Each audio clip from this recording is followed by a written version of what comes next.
ਵਾਹਿਗੁਰੂ ਸਾਹਿਬ JIO. ਦੋਹਰਾ। ਬੰਦੋਂ ਪਦ ਸ੍ਰੀ ਸਾਰਦਾ, ਉਤਪਲ ਦਲ ਦੁੱਤ ਨੈਨ।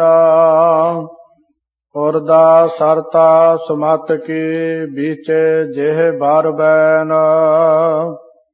ਬੰਦੋਂ ਪਦ ਸ੍ਰੀ ਸਾਰਦਾ। ਵਾਹਿਗੁਰੂ ਜੀ ਕਾ ਖਾਲਸਾ, ਵਾਹਿਗੁਰੂ ਜੀ ਕੀ ਫਤਿਹ।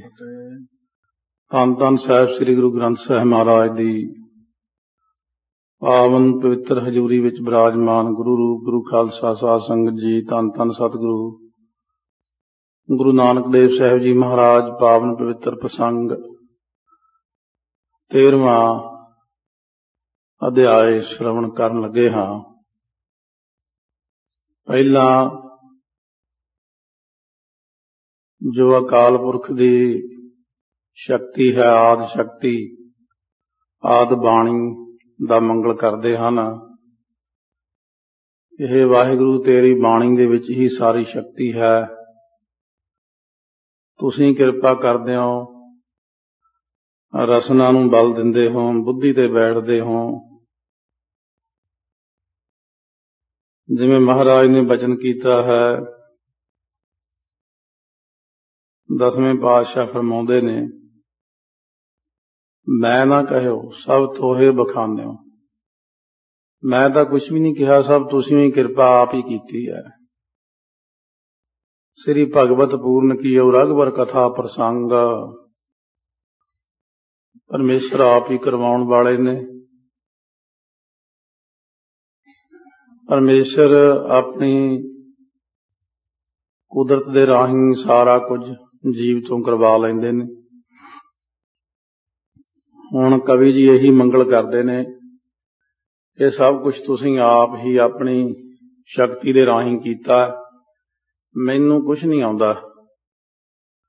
ਇਹ ਨਿਮਰਤਾ ਹੈ। ਬਹੁਤ ਵਿਦਵਾਨ ਕਵੀ, ਗੁਰਾਂ ਦੀ ਕਿਰਪਾ, ਬੜੀ ਮਿਹਨਤ ਸੀ ਕਵੀ ਜੀ ਦੀ। ਖਾਸੀਅਤ ਇਹ, ਭਾਵੇਂ ਥੋੜਾ ਬਹੁਤ ਲੱਤ ਦੇ ਵਿੱਚ ਵੀ ਫਰਕ ਸੀ, ਤੁਰਨਾ ਔਖਾ ਵੀ ਸੀ, ਪਰ ਫੇਰ ਵੀ ਆਪ ਜਿੱਥੇ ਵੀ ਹੋ ਸਕਿਆ ਗੁਰੂ ਕੇ ਇਤਿਹਾਸ ਨਾਲ ਜੁੜੇ ਥਾਂ ਸੀ, ਉੱਥੇ ਜਾ ਕੇ ਆਪ ਦੇਖਣਾ, ਉੱਥੇ ਆਸੇ-ਪਾਸੇ ਸਭ ਪੁੱਛਣਾ, ਦੇਖਣਾ, ਫੇਰ ਲਿਖਣਾ। ਬਹੁਤ ਕੁਝ ਸੂਰਜ ਪ੍ਰਕਾਸ਼ ਦੇ ਅੰਦਰ, ਗੁਰੂ ਨਾਨਕ ਪ੍ਰਕਾਸ਼ ਵਿੱਚ ਸੱਚਾਈ ਹੈ,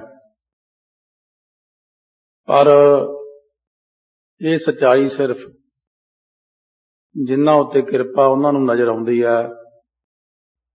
ਆਮ ਇਨਸਾਨ, ਸਧਾਰਨ ਮਨੁੱਖ ਆਪਣੀ ਤੁੱਛ ਬੁੱਧੀ ਨਾਲ ਜਦੋਂ ਸੋਚਦੇ ਨੇ ਕਿ ਆਹ ਗੱਲਾਂ ਹੋ ਹੀ ਨਹੀਂ ਸਕਦੀਆਂ, ਆਹ ਵੀ ਝੂਠ ਹੈ, ਆਹ ਵੀ ਝੂਠ ਹੈ। ਸੋ ਬਾਣੀ ਦੇ ਅੰਦਰ ਸਾਰਾ ਕੁਝ ਆਇਆ। ਕੱਲ ਨੂੰ ਕਿਤੇ ਇੱਥੇ ਨਾ ਕਹਿਣ ਲੱਗ ਜਾਣ, ਕਹਿੰਦੇ ਮੱਕਾ ਫੇਰਿਆ ਹੀ ਨਹੀਂ। ਮਹਾਰਾਜ ਕਹਿੰਦੇ ਫੇਰ ਦੀਆ ਦੇਵਰਾ ਨਾਮੇ ਕਾ, ਪੰਡੀਅਨ ਕੋ ਪਿਛਵਾਰ ਲਾਏ। ਬਾਣੀ ਚ ਪੰਕਤੀ ਹੈ, ਸੂਕੇ ਹਰੇ ਕੀਏ ਖਿਨ ਮਾਹੇ, ਅੰਮ੍ਰਿਤ ਦ੍ਰਿਸ਼ਟ ਸੰਚ ਜੀਵਾਏ। ਇਹ ਬਾਣੀ ਦੀ ਪੰਕਤੀ ਹੈ। ਮਹਾਰਾਜ ਕਹਿੰਦੇ ਨੇ ਸਾਰਾ ਕੁਝ ਹੋ ਸਕਦਾ ਹੈ। ਨਿਰੰਕਾਰ ਪਰਮੇਸ਼ਰ ਕਰ ਸਕਦੇ ਨੇ, ਸਤਿਗੁਰੂ ਕਰ ਸਕਦੇ ਨੇ। ਸਤਿਗੁਰੂ ਦੀ ਸਮਰੱਥਾ ਬਹੁਤ ਵੱਡੀ ਹੈ। ਸੋ ਇਸ ਕਰਕੇ ਨਿਸ਼ਚਾ, ਸ਼ਰਧਾ ਹੋਣੀ ਵੀ ਇੱਕ ਬਹੁਤ ਵੱਡੀ ਕਿਰਪਾ ਨਾਲ ਹੀ ਹੁੰਦਾ ਹੈ। ਨਿਸ਼ਚਾ ਭਰੋਸਾ ਨਹੀਂ ਆਉਂਦਾ ਆਮ ਇਨਸਾਨ ਨੂੰ। ਬਾਬਾ ਲਹਿਣਾ ਜੀ ਵੇਲੇ ਦੇਖ ਲਈਏ, ਬਾਬਾ ਲਹਿਣਾ ਜੀ ਨੂੰ ਹੀ ਭਰੋਸਾ ਆਇਆ ਸਾਰੀਆਂ ਚੀਜ਼ਾਂ ਤੇ। ਜਿਵੇਂ ਅੱਜ ਦੇ ਲੋਕ ਕਹਿੰਦੇ ਨੇ ਕਿ ਉੱਥੇ ਆਹ ਨਹੀਂ ਹੋਇਆ, ਇਹ ਨਹੀਂ ਹੋਇਆ, ਕਿੱਕਰ ਤੋਂ ਮਠਿਆਈ ਨਹੀਂ ਝੜੀ। ਉਹ ਤਾਂ ਉਦੋਂ ਵੀ ਸੀਗੇ, ਇਹ ਤਾਂ ਨਹੀਂ ਸੀ ਉਹਨਾਂ ਸਾਰਿਆਂ ਨੇ ਜਵਾਬ ਦੇ ਹੀ ਦਿੱਤਾ ਸੀ। ਇਹਨਾਂ ਦੇ ਹੀ ਨਾਲ ਰਲਦੇ ਮਿਲਦੇ ਬੰਦੇ ਸੀ ਉੱਥੇ। ਉਹ ਕਹਿੰਦੇ ਛੱਡੋ ਮਹਾਰਾਜ ਪਰੇ, ਐਵੇਂ ਗੱਲਾਂ ਬਣਾਈਆਂ ਹੋਈਆਂ, ਕਿੱਕਰ ਤੋਂ ਕਿਹੜਾ ਮਠਿਆਈ ਝੜਦੀ ਹੈ। ਸਾਰਿਆਂ ਨੇ ਜਵਾਬ ਦਿੱਤਾ, ਸਿਆਣੇ ਸਿਆਣੇ ਜਿਨ੍ਹਾਂ ਨੂੰ ਕਿਹਾ ਲਓ ਮਹਾਰਾਜ ਇਹ ਕੋਈ ਗੱਲ ਹੋ ਸਕਦੀ ਕਦੇ। ਹੋਰ ਵੀ ਕਈ ਉੱਥੇ ਖੜੇ ਹੋਣੇ ਆ, ਪਰ ਧੰਨ ਬਾਬਾ ਲਹਿਣਾ ਜੀ, ਉਹਨਾਂ ਨੂੰ ਪਤਾ ਹੈ ਕਿ ਨਿਰੰਕਾਰ ਆਪ ਹੈ। ਨਿਰੰਕਾਰ ਕੁਝ ਵੀ ਕਰ ਸਕਦੇ ਨੇ, ਕੁਝ ਵੀ। ਸੋ ਇਸ ਕਰਕੇ ਧੰਨ ਧੰਨ ਗੁਰੂ ਅੰਗਦ ਦੇਵ ਮਹਾਰਾਜ ਨੇ ਬਹੁਤ ਵਿਸ਼ਵਾਸ ਰੱਖਿਆ ਮਹਾਰਾਜ ਤੇ। ਜੇ ਸਤਿਗੁਰਾਂ ਨੇ ਕਿਹਾ ਅੱਧੀ ਰਾਤ ਹੈ ਤਾਂ ਅੱਧੀ ਰਾਤ ਹੈ, ਗੁਰਾਂ ਨੇ ਕਿਹਾ ਅੰਮ੍ਰਿਤ ਵੇਲਾ ਹੋ ਗਿਆ, ਭਾਵੇਂ ਅੱਧੀ ਰਾਤ ਨੂੰ ਅੰਮ੍ਰਿਤ ਵੇਲਾ ਕਿਹਾ ਤਾਂ ਵੀ ਮੰਨਿਆ। ਸੋ ਇਸ ਤਰ੍ਹਾਂ ਗੁਰਾਂ ਦਾ ਬਚਨ ਮੰਨਿਆ ਵਿਸ਼ਵਾਸ ਅਤੇ ਸ਼ਰਧਾ ਵਾਲਿਆਂ ਨੇ। ਵਿਸ਼ਵਾਸ ਕਰਕੇ ਚੱਲੀਏ। ਕੁਝ ਚੀਜ਼ਾਂ ਹੋ ਸਕਦੀਆਂ ਨੇ, ਕੁਝ ਬੰਦਿਆਂ ਨੇ ਆਖੇਪ ਚੀਜ਼ਾਂ ਪਾਈਆਂ। ਅੰਦਰ ਤੱਕੜੀ ਲੱਗੀ ਹੈ, ਬੁੱਧੀ ਰੂਪ ਤਰਾਜੂ ਤੋਲ ਦਿੰਦਾ ਫੱਟ। ਕਿਉਂਕਿ ਜਿਹੜੇ ਸਤਿਗੁਰਾਂ ਦੇ ਸੁਭਾਅ ਨੂੰ ਜਾਣਦੇ ਨੇ, ਗੁਰਬਾਣੀ ਪੜ੍ਹ ਪੜ੍ਹ ਕੇ ਗੁਰਾਂ ਦੇ ਅੰਦਰਲੇ ਸੁਭਾਅ ਨੂੰ ਆਪਾਂ ਜਾਣ ਸਕਦੇ ਹਾਂ। ਕਿਉਂਕਿ ਗੁਰਬਾਣੀ ਗੁਰਾਂ ਦਾ ਹਿਰਦਾ ਹੈ, ਗੁਰਾਂ ਦਾ ਦਿਲ ਹੈ, ਗੁਰਾਂ ਦੀ ਆਤਮਾ ਹੈ। ਜਿਨ੍ਹਾਂ ਨੇ ਗੁਰਬਾਣੀ ਨੂੰ ਜਾਣਿਆ, ਆਤਮਾ ਨੂੰ ਜਾਣਿਆ, ਉਹ ਤੱਕੜੀ ਦੇ ਉੱਤੇ ਸਾਰਾ ਇਤਿਹਾਸ ਤੋਲ ਲੈਂਦੇ ਨੇ ਅੰਦਰਲੀ ਤੇ। ਆਹ ਗੁਰੂ ਸਾਹਿਬ ਕਹਿ ਸਕਦੇ ਨੇ, ਆਹ ਨਹੀਂ ਕਹਿ ਸਕਦੇ, ਆਹ ਗੱਲ ਉਹ ਕਰ ਸਕਦੇ ਨੇ। ਸਭ ਵਿਸ਼ਵਾਸ ਦੀ ਖੇਡ ਹੈ। ਆਓ ਸ਼ਰਵਣ ਕਰਦੇ ਹਾਂ ਪਾਵਨ ਪਵਿੱਤਰ ਉਪਦੇਸ਼। ਰਸਨਾ ਨੂੰ ਕਰੀਏ ਪਵਿੱਤਰ, ਸਾਰੇ ਜਾਣੇ ਸਤਿਕਾਰ ਨਾਲ। ਇਸ ਕਰਕੇ ਗੱਜ ਕੇ ਕਹਿਣਾ ਬਈ ਕਥਾ ਜਾਂਦੀ ਆਪਣੀ ਬਹੁਤ ਦੂਰ ਤੱਕ। ਜੇ ਆਪਾਂ ਨਾ ਬੋਲੇ ਸੰਗਤ ਦੀ ਹੋਂਦ ਹੀ ਨਹੀਂ ਪ੍ਰਗਟ ਹੋਣੀ। ਇਸ ਕਰਕੇ ਗੱਜ ਵੱਜ ਕੇ ਆਖੋ ਸਤਿਨਾਮ ਸ੍ਰੀ ਵਾਹਿਗੁਰੂ ਸਾਹਿਬ ਜੀ। ਸਤਿਨਾਮ ਸ੍ਰੀ ਵਾਹਿਗੁਰੂ ਸਾਹਿਬ ਜੀ। ਵਾਹਿਗੁਰੂ ਸਾਹਿਬ ਜੀਓ ਦੋਹਰਾ। ਬੰਦੋਂ ਪਦ ਸ੍ਰੀ ਸਾਰਦਾ, ਉਤਪਲ ਦਲ ਦੁੱਤ ਨੈਣ। ਸੋ ਜੋ ਅਕਾਲ ਸ਼ਕਤੀ ਹੈ, ਜਿਸ ਸ਼ਕਤੀ ਦੇ ਰਾਹੀਂ ਸਾਡੀ ਜ਼ੁਬਾਨ ਚੱਲਦੀ ਹੈ, ਬੁੱਧੀ ਤੇ ਬਿਰਾਜਮਾਨ ਹੈ। ਸੋ ਨੇਤਰੋ ਮੇਰੇ ਹਰ ਤੁਮੈ ਜੋਤ ਧਰੀ। ਉਹ ਜੋਤ ਜਿਹੜੀ ਹੈ, ਉਸ ਜੋਤ ਨੂੰ ਹੀ ਸ਼ਰਧਾ ਭਾਵਨਾ ਨਾਲ ਸ਼ਾਰਦਾ, ਕਦੇ ਸਰਸਵਤੀ, ਕਦੇ ਕੋਈ ਰੂਪ, ਕਦੇ ਕੋਈ ਰੂਪ ਭਾਵਨਾ ਨਾਲ ਕਹਿੰਦੇ ਨੇ ਕਿ ਹੇ ਪਰਮੇਸ਼ਰ ਦੀ ਸ਼ਕਤੀ, ਤੂੰ ਵੀ ਧੰਨ ਹੈ। ਪਰਮਾਤਮਾ ਤਾਂ ਧੰਨ ਹੈ ਹੀ, ਪਰ ਤੇਰੀ ਧੰਨ ਸ਼ਕਤੀ, ਪਰਮਾਤਮਾ ਨੇ ਤੇਰੇ ਪਾਸੋਂ ਇਹ ਸੇਵਾ ਲਈ ਹੈ। ਔਰ ਜਿਸ ਪ੍ਰਕਾਰ ਕਹਿੰਦੇ ਨੇ ਸੁੰਦਰ ਜਿਹੜੀ ਹੈ ਸਰਸਵਤੀ ਜਾਂ ਸ਼ਰਧਾ, ਸ਼ਾਰਦਾ, ਨੈਣਾ ਦੀ ਸੁੰਦਰਤਾ ਕਮਲਾਂ ਦੀਆਂ ਪੰਖੜੀਆਂ ਵਰਗੀ, ਔਰ ਸੁਹੱਪਣ ਹੈ ਜਿਸ ਦੇ ਉੱਪਰ ਪਰਮਾਤਮਾ ਦੀ ਦੇਣ ਦੇ ਸਦਕਾ ਦੈਵੀ ਸ਼ਕਤੀਆਂ ਜੋ ਇਹ ਕਾਰਜ ਕਰਦੀਆਂ ਹਨ। ਪੁਰਦਾ ਸਰਤਾ ਸੁਮਤ ਕੀ ਵਿੱਚ ਜਿਹ ਬਾਰ ਬੈਨ। ਅਤੇ ਜੋ ਹਿਰਦੇ ਰੂਪ ਥਲ ਵਿੱਚ ਸ੍ਰੇਸ਼ਟ ਬੁੱਧੀ ਦੀ ਨਦੀ ਦਾ ਪ੍ਰਵਾਹ ਜਾਰੀ ਕਰ ਦੇਣ ਵਾਲੀ ਹੈ, ਜਿਸ ਨਦੀ ਵਿੱਚ ਕਿ ਫਿਰ ਉੱਤਮ ਵਾਕਾਂ ਦੀਆਂ ਲਹਿਰਾਂ ਲਹਿਰਾਉਂਦੀਆਂ ਨੇ। ਬੁੱਧ ਪ੍ਰਗਾਸ ਭਈ ਮਤ ਪੂਰੀ, ਤਾਂ ਤੇ ਬਿਨਸੀ ਦੁਰਮਤ ਦੂਰੀ। ਤੈਸੀ ਬੁੱਧ ਕਰੋ ਪ੍ਰਗਾਸਾ, ਲਾਗੈ ਪ੍ਰਭ ਸੰਗ ਪ੍ਰੀਤ। ਕਿਰਪਾ ਨਿਧ ਬਸੋ ਹਿਰਦੈ ਹਰ ਨੀਤ। ਬੁੱਧੀ ਨੂੰ ਪ੍ਰਕਾਸ਼ ਕਰਨ ਲਈ ਬਹੁਤ ਵਾਰ ਗੁਰਬਾਣੀ ਦੇ ਅੰਦਰ ਵੀ ਸ਼ਬਦ ਆਏ ਨੇ। ਗਿਆਨ ਅੰਜਨ ਗੁਰ ਦੀਆ, ਗਿਆਨ ਅੰਧੇਰ ਵਿਨਾਸ਼। ਹਰ ਕਿਰਪਾ ਤੇ ਸੰਤ ਭੇਟਿਆ, ਨਾਨਕ ਮਨ ਪ੍ਰਗਾਸ। ਇਹ ਗਿਆਨ ਹੈ, ਇਹ ਪ੍ਰਕਾਸ਼ ਹੈ। ਬੁੱਧੀ ਦੇ ਅੰਦਰ ਹਰ ਗੱਲ ਦਾ ਸਫੁਰਨ ਹੋ ਜਾਣਾ। ਸ੍ਰੀ ਬਾਲਾ ਸੁੰਦਰ ਬਾਚ ਚੌਪਾਈ, ਪਾਵਸ ਕਰਤ ਬਿਲਾਸ ਬਿਤਾਈ। ਭਾਈ ਬਾਲਾ ਸੰਧੂ ਜੀ ਅੱਗੇ ਸੁਣਾਉਂਦੇ ਕਥਾ। ਚੌਪਈ 4 ਪੌੜੀਆਂ ਹੁੰਦੀਆਂ ਨੇ, 4 ਪੰਕਤੀਆਂ ਵਾਲੀ। ਪਾਵਸ ਹੁੰਦੀ ਹੈ ਬਰਖਾ ਰੁੱਤ, ਸਾਉਣ ਭਾਦਰੋਂ ਹੱਸਦਿਆਂ ਖੇਡਦਿਆਂ ਬਤੀਤ ਹੋ ਗਈ। ਬਾਹਰਾ ਨਵੀਨ ਅਪਰ ਰਿਤ ਆਈ। ਫਿਰ ਹੁਣ ਅੱਗੇ ਹੋਰ ਰੁੱਤ ਆ ਗਈ ਹੈ। ਸੁੰਦਰ ਸਰਦ ਸਾਰਦਾ ਮਨ। ਮਾਨੋ ਸਰਦ ਰੁੱਤ ਸਾਰਦਾ ਵਾਂਗੂ ਐ ਠੰਡੀ ਠਾਰ ਸ਼ਾਂਤੀ ਵਾਲੀ ਰੁੱਤ, ਜਿਹਦੇ ਵਿੱਚ ਨਾ ਘੱਟਾ ਨਾ ਮਿੱਟੀ, ਐਸੀ ਰੁੱਤ ਹੈ। ਬਦਨ ਚੰਦਰਮਾ ਬਿਮਲ ਪਛਾਨਾ, ਬਦਨ ਚੰਦਰਮਾ ਵਰਗਾ ਬੇਮਲ ਮੈਲ ਤੋਂ ਰਹਿਤ ਹੈ ਮਾਨੋ ਰੁੱਤ।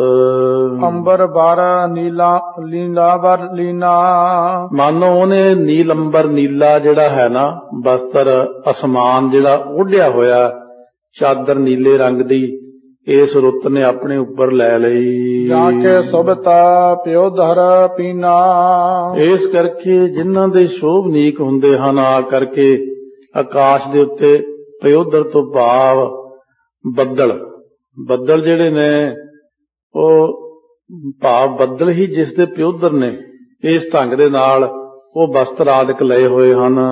ਉਡਗਨ ਭੂਖਨ ਜਰੇ ਜਰਾਊ, ਉਡਗਨ ਜਿਹੜੇ ਤਾਰੇ ਨੇ ਮਾਨੋ ਇਹ ਜੜਾਊ, ਉਹ ਰੁੱਤ ਦੀ ਇੱਕ ਬੰਧਨ ਕਰਦੇ ਵੀ ਰੁੱਤ ਨੂੰ ਇੱਕ ਇਸਤਰੀ ਬਣਾ ਕਰਕੇ ਉਸ ਦਾ ਅਲੰਕਾਰ ਸਰਸਵਤੀ ਨਾਲ ਲਾਉਂਦੇ ਨੇ, ਸ਼ਾਰਦਾ ਨਾਲ, ਜਾਂ ਪਰਮੇਸ਼ਰ ਦੀ ਅਥਾਹ ਜਿਹੜੀ ਸ਼ਕਤੀ ਅਕਾਲ ਸ਼ਕਤੀ ਨਾਲ ਉਪਮਾ ਦਿੰਦੇ ਨੇ ਕਿ ਧੰਨ ਹੈ ਤੂੰ ਕਿ ਸਰਦ ਰੁੱਤ ਆਈ ਹੈ, ਆਕਾਸ਼ ਨੀਲੀ ਚਾਦਰ ਬਣਾਇਆ ਹੈ।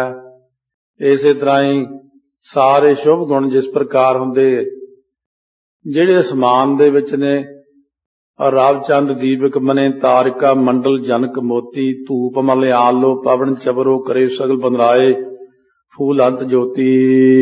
ਲਲਤ ਮਰਾਲੰ ਪਾਵਨ ਪਾਉ, ਸੋ ਇਸ ਤਰੀਕੇ ਨਾਲ ਜਿਹੜਾ ਸੁੰਦਰ ਮਰਾਲੰਗ ਤੋਂ ਭਾਵ ਹੁੰਦਾ ਜਿਵੇਂ ਹੰਸ ਇਹ ਉੜਦੇ ਨੇ, ਸੁੰਦਰ ਹੰਸ, ਇਹ ਬੜੇ ਸੁੰਦਰ ਲਲਤ ਮਰਾਲੰਗ ਪਾਵਨ ਪਾਉ, ਪਵਿੱਤਰ ਪੈਰ ਹਨ ਮਾਨੋ। ਜਦਲ ਕਮਲ ਕਰ ਜਹ ਦੁੱਤ ਪੂਰੀ, ਕੋਮਲ ਹੱਥਾਂ ਕਰਕੇ ਜਿਹਦੀ ਬਹੁਤ ਦੁੱਤ ਸ਼ੋਭਾ ਬੜੀ ਸੁੰਦਰ ਹੋ ਰਹੀ ਹੈ। ਉਜਲ ਦੇਹ ਚੰਦਰਿਕਾ ਰੂਰੀ, ਚੰਦਰਿਕਾ ਤੋਂ ਭਾਵ ਚਾਂਦਨੀ ਜਿਹੜੀ ਹੈ ਉਹ ਬੜੀ ਉਜਲ ਹੋ ਰਹੀ ਅਸਮਾਨ ਦੇ ਵਿੱਚ। ਕਮਤੇ ਕਰਤ ਤਪਤ ਸੀ ਕੁਮਤੇ, ਇਸ ਤਰ੍ਹਾਂ ਕਹਿੰਦੇ ਨੇ ਕਿ ਤਪਸ਼ ਜਿਹੜੀ ਹੈ, ਤਪਤ ਵਰਗੀ ਖੋਟੀ ਬੁੱਧੀ ਹੈ, ਉਹਨੂੰ ਘੱਟ ਕਰਦੀ। ਮੰਦ ਬੁੱਧੀ, ਖਰਾਬ ਬੁੱਧੀ, ਗਲਤ ਸੋਚਣ ਵਾਲੀ ਬੁੱਧੀ, ਪੁੱਠੀ ਚੱਲਣ ਵਾਲੀ ਬੁੱਧੀ ਹੈ, ਉਹਨੂੰ ਇਹ ਜੋ ਹੈ ਜਿਸ ਤਰ੍ਹਾਂ ਅਲੰਕਾਰ ਬਣਾਇਆ ਸ਼ਾਰਦਾ ਦਾ ਕਿ ਬੁੱਧੀ ਨੂੰ ਇਹ ਸ੍ਰੇਸ਼ਟ ਕਰ ਦਿੰਦੀ ਹੈ, ਆਤਮ ਵਿਸ਼ੈਣੀ ਬਣਾ ਦਿੰਦੀ ਹੈ। ਗੁਰਬਾਣੀ ਵੀ ਇਸੇ ਪ੍ਰਕਾਰ ਗੁਰੂ ਕੀ ਬਖਸ਼ਿਸ਼ ਕਰਦੀ ਹੈ। ਸਦਾ ਵਧਾਵਤਾ ਸੀਤਲ ਸਮਤੀ, ਕਿਉਂਕਿ ਸੀਤਲਤਾ ਦਿੰਦੀ, ਸਮਤੀ ਦਿੰਦੀ ਹੈ, ਸਤੋ ਗੁਣ ਦਿੰਦੀ ਹੈ, ਸ੍ਰੇਸ਼ਟ ਬੁੱਧੀ ਬੰਦੇ ਦੇ ਅੰਦਰ ਪੈਦਾ ਹੁੰਦੀ ਹੈ। ਜਿੰਨਾ ਆਦਮੀ ਸਿਆਣਾ ਉਹਨਾਂ ਸ਼ਾਂਤ, ਘੱਟ ਬੋਲਣ ਵਾਲਾ, ਬਹੁਤ ਦੁਨੀਆ ਤੋਂ ਪਰੇ ਜੇ ਰਹਿ ਕੇ ਖੁਸ਼ ਰਹਿੰਦਾ, ਇਕਾਂਤ ਵਾਸੀ, ਚਟਪਟਾ ਨਹੀਂ ਖਾਣਾ, ਲੜਨਾ ਨਹੀਂ, ਝਗੜਨਾ ਨਹੀਂ। ਸੋ ਇਸ ਤਰ੍ਹਾਂ ਜੇ ਬੋਲਣਾ ਤਾਂ ਹੌਲੀ ਬੋਲਣਾ, ਜਿੰਨਾ ਬੋਲਣਾ ਕੰਮ ਨਾ ਬੋਲਣਾ, ਬਹੁਤਾ ਨਹੀਂ ਖਰਾਬ ਕਰਦੇ ਦਿਮਾਗ ਨੂੰ। ਇਸ ਕਰਕੇ ਜਿਹੜਾ ਉੱਚੀ ਰੌਲੇ ਰੁੱਪੇ ਪਾਉਣ ਵਾਲੇ ਪਤਾ ਲੱਗ ਜਾਂਦਾ ਘੱਟ ਦਿਮਾਗ ਹੀ ਹੈ, ਬਹੁਤਾ ਹੀ ਰੌਲਾ ਪਾਉਂਦਾ। ਤੇ ਇਹਨਾਂ ਚੀਜ਼ਾਂ ਤੋਂ ਬੰਦੇ ਨੂੰ ਗਿਆਨ ਹੋ ਜਾਂਦਾ ਇਨਸਾਨ ਦੀ ਬੁੱਧੀ ਦਾ। ਇੱਥੇ ਵੀ ਇਹੀ ਦੱਸਿਆ ਕਿ ਬਹੁਤ ਉਜਲ ਬੁੱਧੀ ਵਧਾਉਣ ਵਾਲੀ, ਸ਼ਾਂਤਮਈ, ਸਮਤ ਦੇਣ ਵਾਲੀ। ਘਰ ਘਰ ਪਿਤਰ ਪ੍ਰਾਹੁਣ ਆਏ, ਮਾਨੋ ਘਰ ਘਰ ਜਿਹੜੇ ਪਿੱਤਰ ਪ੍ਰਾਹੁਣੇ ਆਏ ਹੋਏ ਨੇ। ਪੰਥੀ ਪੁਰ ਨਿਜ ਪੰਥ ਸਿਧਾਏ, ਜਿਹੜੇ ਮੁਸਾਫਰ ਨੇ ਉਹ ਆਪਣੇ ਰਸਤੇ ਉੱਤੇ ਹੁਣ ਚੱਲ ਪਏ। ਕਿਉਂਕਿ ਰੁੱਤ ਬਰਸਾਤ ਦੀ ਮੁੱਕ ਗਈ, ਸਰਦ ਰੁੱਤ ਆ ਗਈ, ਰਸਤੇ ਸਾਫ਼ ਹੋ ਗਏ। ਪੂਜ ਪਾਏ ਤਾ ਚੰਡ ਗਨੇਸ਼ਾ, ਇਸ ਤਰ੍ਹਾਂ ਚਾਰੇ ਪਾਸੇ ਸੰਸਾਰ ਦੇ ਅੰਦਰ ਸੰਸਾਰ ਦੇ ਲੋਕ ਪੈਂਤੜਾ ਧਾਰ ਕੇ ਪੂਜ ਕੇ ਦੁਸਹਿਰੇ ਤੇ ਭਾਵ ਆਮ ਲੋਕਾਂ ਦੀ ਹੁਣ ਇੱਕ ਉਦਾਹਰਨ ਦਿੱਤੀ। ਲੋਕ ਪੁਰਾਣੇ ਲੋਕ ਦੁਸਹਿਰਾ ਜਾਂ ਦੀਵਾਲੀ ਮਨਾ ਕੇ ਫੇਰ ਤੁਰਦੇ ਹੁੰਦੇ ਸੀ ਵਪਾਰ ਲਈ। ਉਦੋਂ ਦੇ ਇੱਕ ਪ੍ਰਮਾਣ ਦਿੱਤਾ ਉਹਨਾਂ ਸਮਿਆਂ ਦਾ ਕਿ ਲੋਕੀ ਪੂਜ ਕਰਕੇ ਸਾਰਿਆਂ ਨੂੰ, ਚੰਡਕਾਦਿਕ ਨੂੰ, ਇਹ ਜਿਹੜੀਆਂ ਪੁਰਾਣੀਆਂ ਮੱਤਾਂ ਦੇ ਲੋਕ ਜਿਹਦੀ ਪੂਜਾ ਕਰਦੇ ਸੀ, ਦੀਵਾਲੀ ਤੋਂ ਬਾਅਦ ਹੀ ਘਰੋਂ ਨਿਕਲਦੇ, ਵਪਾਰ ਕਰਦੇ। ਰਿਪ ਦੇਸਨ ਪਰ ਚੜੇ ਨਰੇਸਾ, ਜਿਹੜੇ ਰਾਜਿਆਂ ਨੇ ਹੁਣ ਹਮਲਾ ਕਰਨਾ ਹੁੰਦਾ ਸੀ ਇੱਕ ਦੂਜੇ ਤੇ, ਉਹ ਵੀ ਇਸੇ ਰੁੱਤ ਨੂੰ ਹੀ ਪਸੰਦ ਕਰਦੇ ਹਨ। ਭਏ ਸੇਤ ਜਲ ਮੁਗ ਜਲ ਹੀਨਾ, ਇਸ ਤਰ੍ਹਾਂ ਕਹਿੰਦੇ ਚਿੱਟੇ ਝਰਨੇ ਜਿਹੜੇ ਸੀ ਉਹ ਜਿਹੜੇ ਜਲ ਮੁੱਚ ਭਾਵ ਬੱਦਲ ਹੀ ਬਣ ਗਏ ਮਾਨੋ। ਜਾਂ ਤਨ ਬੀਤੇ ਬੈਸ ਬਲ ਸੀਨਾ। ਕਿਉਂਕਿ ਹੁਣ ਝਰਨੇ ਜਲ ਤੋਂ ਬਿਨਾਂ ਹੋ ਗਏ। ਜਿਉਂ ਤਨ ਬੀਤੀ ਬੈਸ ਬਲ ਸੀਨਾ, ਜਿਵੇਂ ਉਮਰ ਲੰਘ ਜਾਂਦੀ ਹੈ, ਸਰੀਰ ਕਮਜ਼ੋਰ ਹੋ ਜਾਂਦਾ। ਨਾਸੇ ਅਲਪ ਜੰਤ ਜੈ ਰਾਸੇ।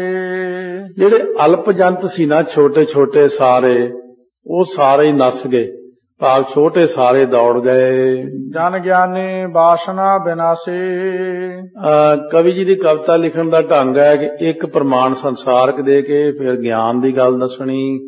ਕਹਿੰਦੇ ਨਾਸੇ ਅਲਪ ਜੰਤ ਜੇ ਰਾਸੀ, ਜਿਹੜੇ ਸਮੂਹ ਛੋਟੇ ਛੋਟੇ ਜੰਤ ਸੀ ਇਉਂ ਦੌੜ ਗਏ ਜਿਵੇਂ ਬ੍ਰਹਮ ਗਿਆਨੀ ਦੇ ਹਿਰਦੇ ਚੋਂ ਬਾਸ਼ਨਾਵਾਂ ਮੁੱਕ ਜਾਂਦੀਆਂ ਨੇ, ਛੋਟੀਆਂ ਛੋਟੀਆਂ ਸੰਕਲਪ ਵਿਕਲਪ ਮੁੱਕ ਜਾਂਦੇ ਨੇ।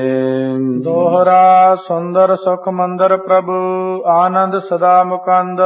ਕਵਿਤਾ ਨੂੰ ਲਿਖਣ ਤੋਂ ਪਹਿਲਾਂ, ਗੁਰਾਂ ਦੀ ਮਹਿਮਾ ਤੋਂ ਪਹਿਲਾਂ ਜੀਵ ਦੇ ਮਨ ਨੂੰ ਸੁੰਦਰਤਾ 'ਚ ਲੈ ਕੇ ਜਾਣਾ, ਖੜਾਵਟ ਵਿੱਚ ਲੈ ਕੇ ਜਾਣਾ, ਰੁੱਤ ਦਾ ਅਲੰਕਾਰ, ਕਦੇ ਕਿਸੇ ਦਾ ਅਲੰਕਾਰ ਬਣਾਉਣਾ, ਤਾਂ ਕਿ ਸਾਡਾ ਖਿੰਡਿਆ ਹੋਇਆ ਮਨ ਇੱਕ ਵਾਰ ਕੁਦਰਤ ਦੇ ਨਜ਼ਾਰਿਆਂ ਨੂੰ ਦੇਖਦਾ ਹੋਇਆ ਇਕਾਗਰਤਾ 'ਚ ਆਉਣਾ ਸ਼ੁਰੂ ਹੋਵੇ।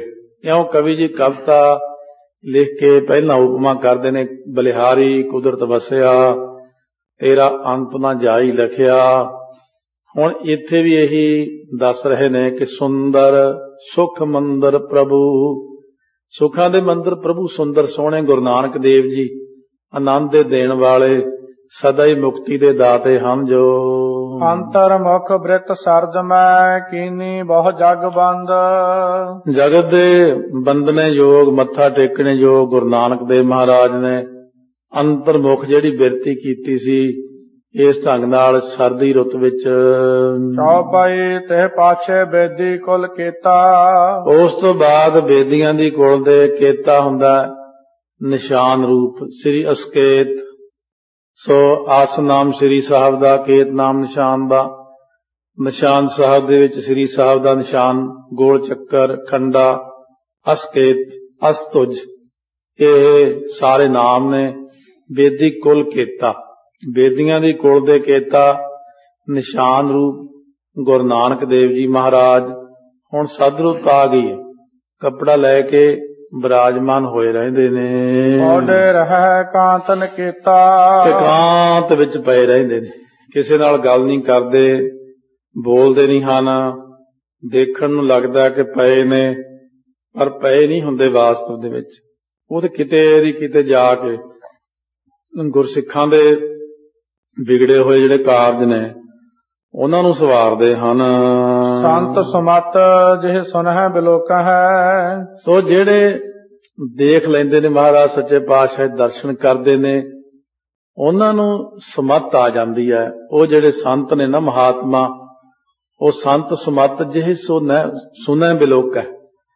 ਸੰਤਾਂ ਨੂੰ ਸਮਤ ਆ ਜਾਂਦੀ, ਜਦੋਂ ਦਰਸ਼ਨ ਕਰਦੇ ਨੇ ਗੁਰਾਂ ਦੇ, ਉਦੋਂ ਸੰਤਾਂ ਮਹਾਤਮਾ ਨੂੰ ਸਮਤ ਆ ਜਾਂਦੀ ਹੈ। ਇਹ ਇੱਧਰ ਵੀ ਲਾ ਲੈਣਾ ਵੀ ਜੇ ਗੁਰੂ ਗ੍ਰੰਥ ਸਾਹਿਬ ਦੇ ਦਰਸ਼ਨ ਕਰਦੇ ਆ, ਦਰਸ਼ਨ ਦੇਖ ਜੀਵਾਂ ਗੁਰ ਤੇਰਾ, ਪੂਰਨ ਕਰਮ ਹੋਏ ਪ੍ਰਭ ਮੇਰਾ, ਇਹ ਬੇਨੰਤੀ ਸੁਣ ਪ੍ਰਭ ਮੇਰੇ, ਦੇ ਨਾਮ ਕਰ ਆਪਣੇ ਚੇਰੇ, ਸਮਤ ਬਖਸ਼ੋ ਮਹਾਰਾਜ। ਤੁਹਾਡੇ ਦਰਸ਼ਨ ਕਰਕੇ ਸਾਡੀ ਕੁਮਤ ਦੌੜ ਜਾਂਦੀ ਹੈ।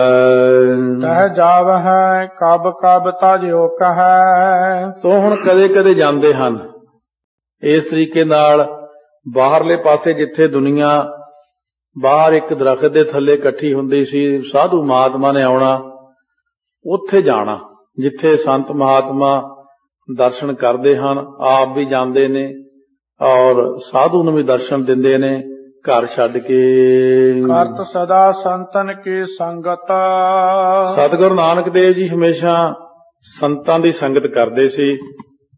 ਤੋ ਇੱਥੇ ਇੱਕ ਚੀਜ਼ ਯਾਦ ਕਰ ਲੈਣੀ, ਸੰਤਾਂ ਦੀ ਸੰਗਤ ਦੀ ਲੋੜ ਉਹਨਾਂ ਨੂੰ ਹੈ ਜਾਂ ਸੰਤਾਂ ਨੂੰ?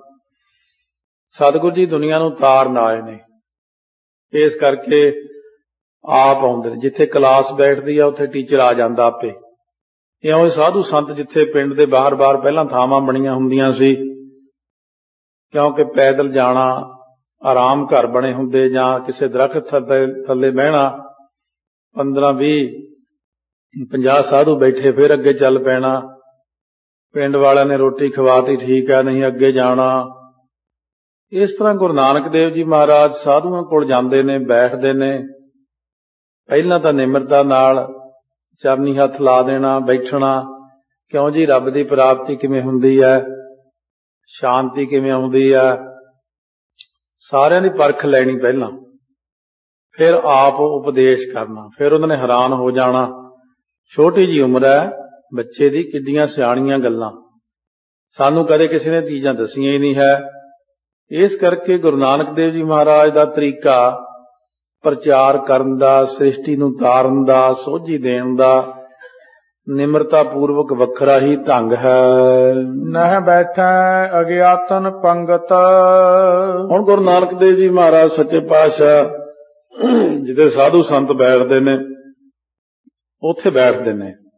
ਜਿਹੜੇ ਅਗਿਆਨੀ ਲੋਕ ਨੇ ਉਹਨਾਂ ਦੀ ਪੰਗਤ ਵਿੱਚ ਨਹੀਂ ਬੈਠਦੇ ਜਾ ਕੇ। ਕਈ ਤਾਂ ਐਵੇਂ ਸੱਥਾਂ 'ਚ ਬਹਿ ਕੇ ਗੱਲਾਂ, ਗੱਪਾਂ, ਗਪੌੜੀਆਂ ਛੱਡੀ ਜਾਣੀਆਂ, ਬਹੁਤ ਕੁਝ ਚੱਲਦਾ।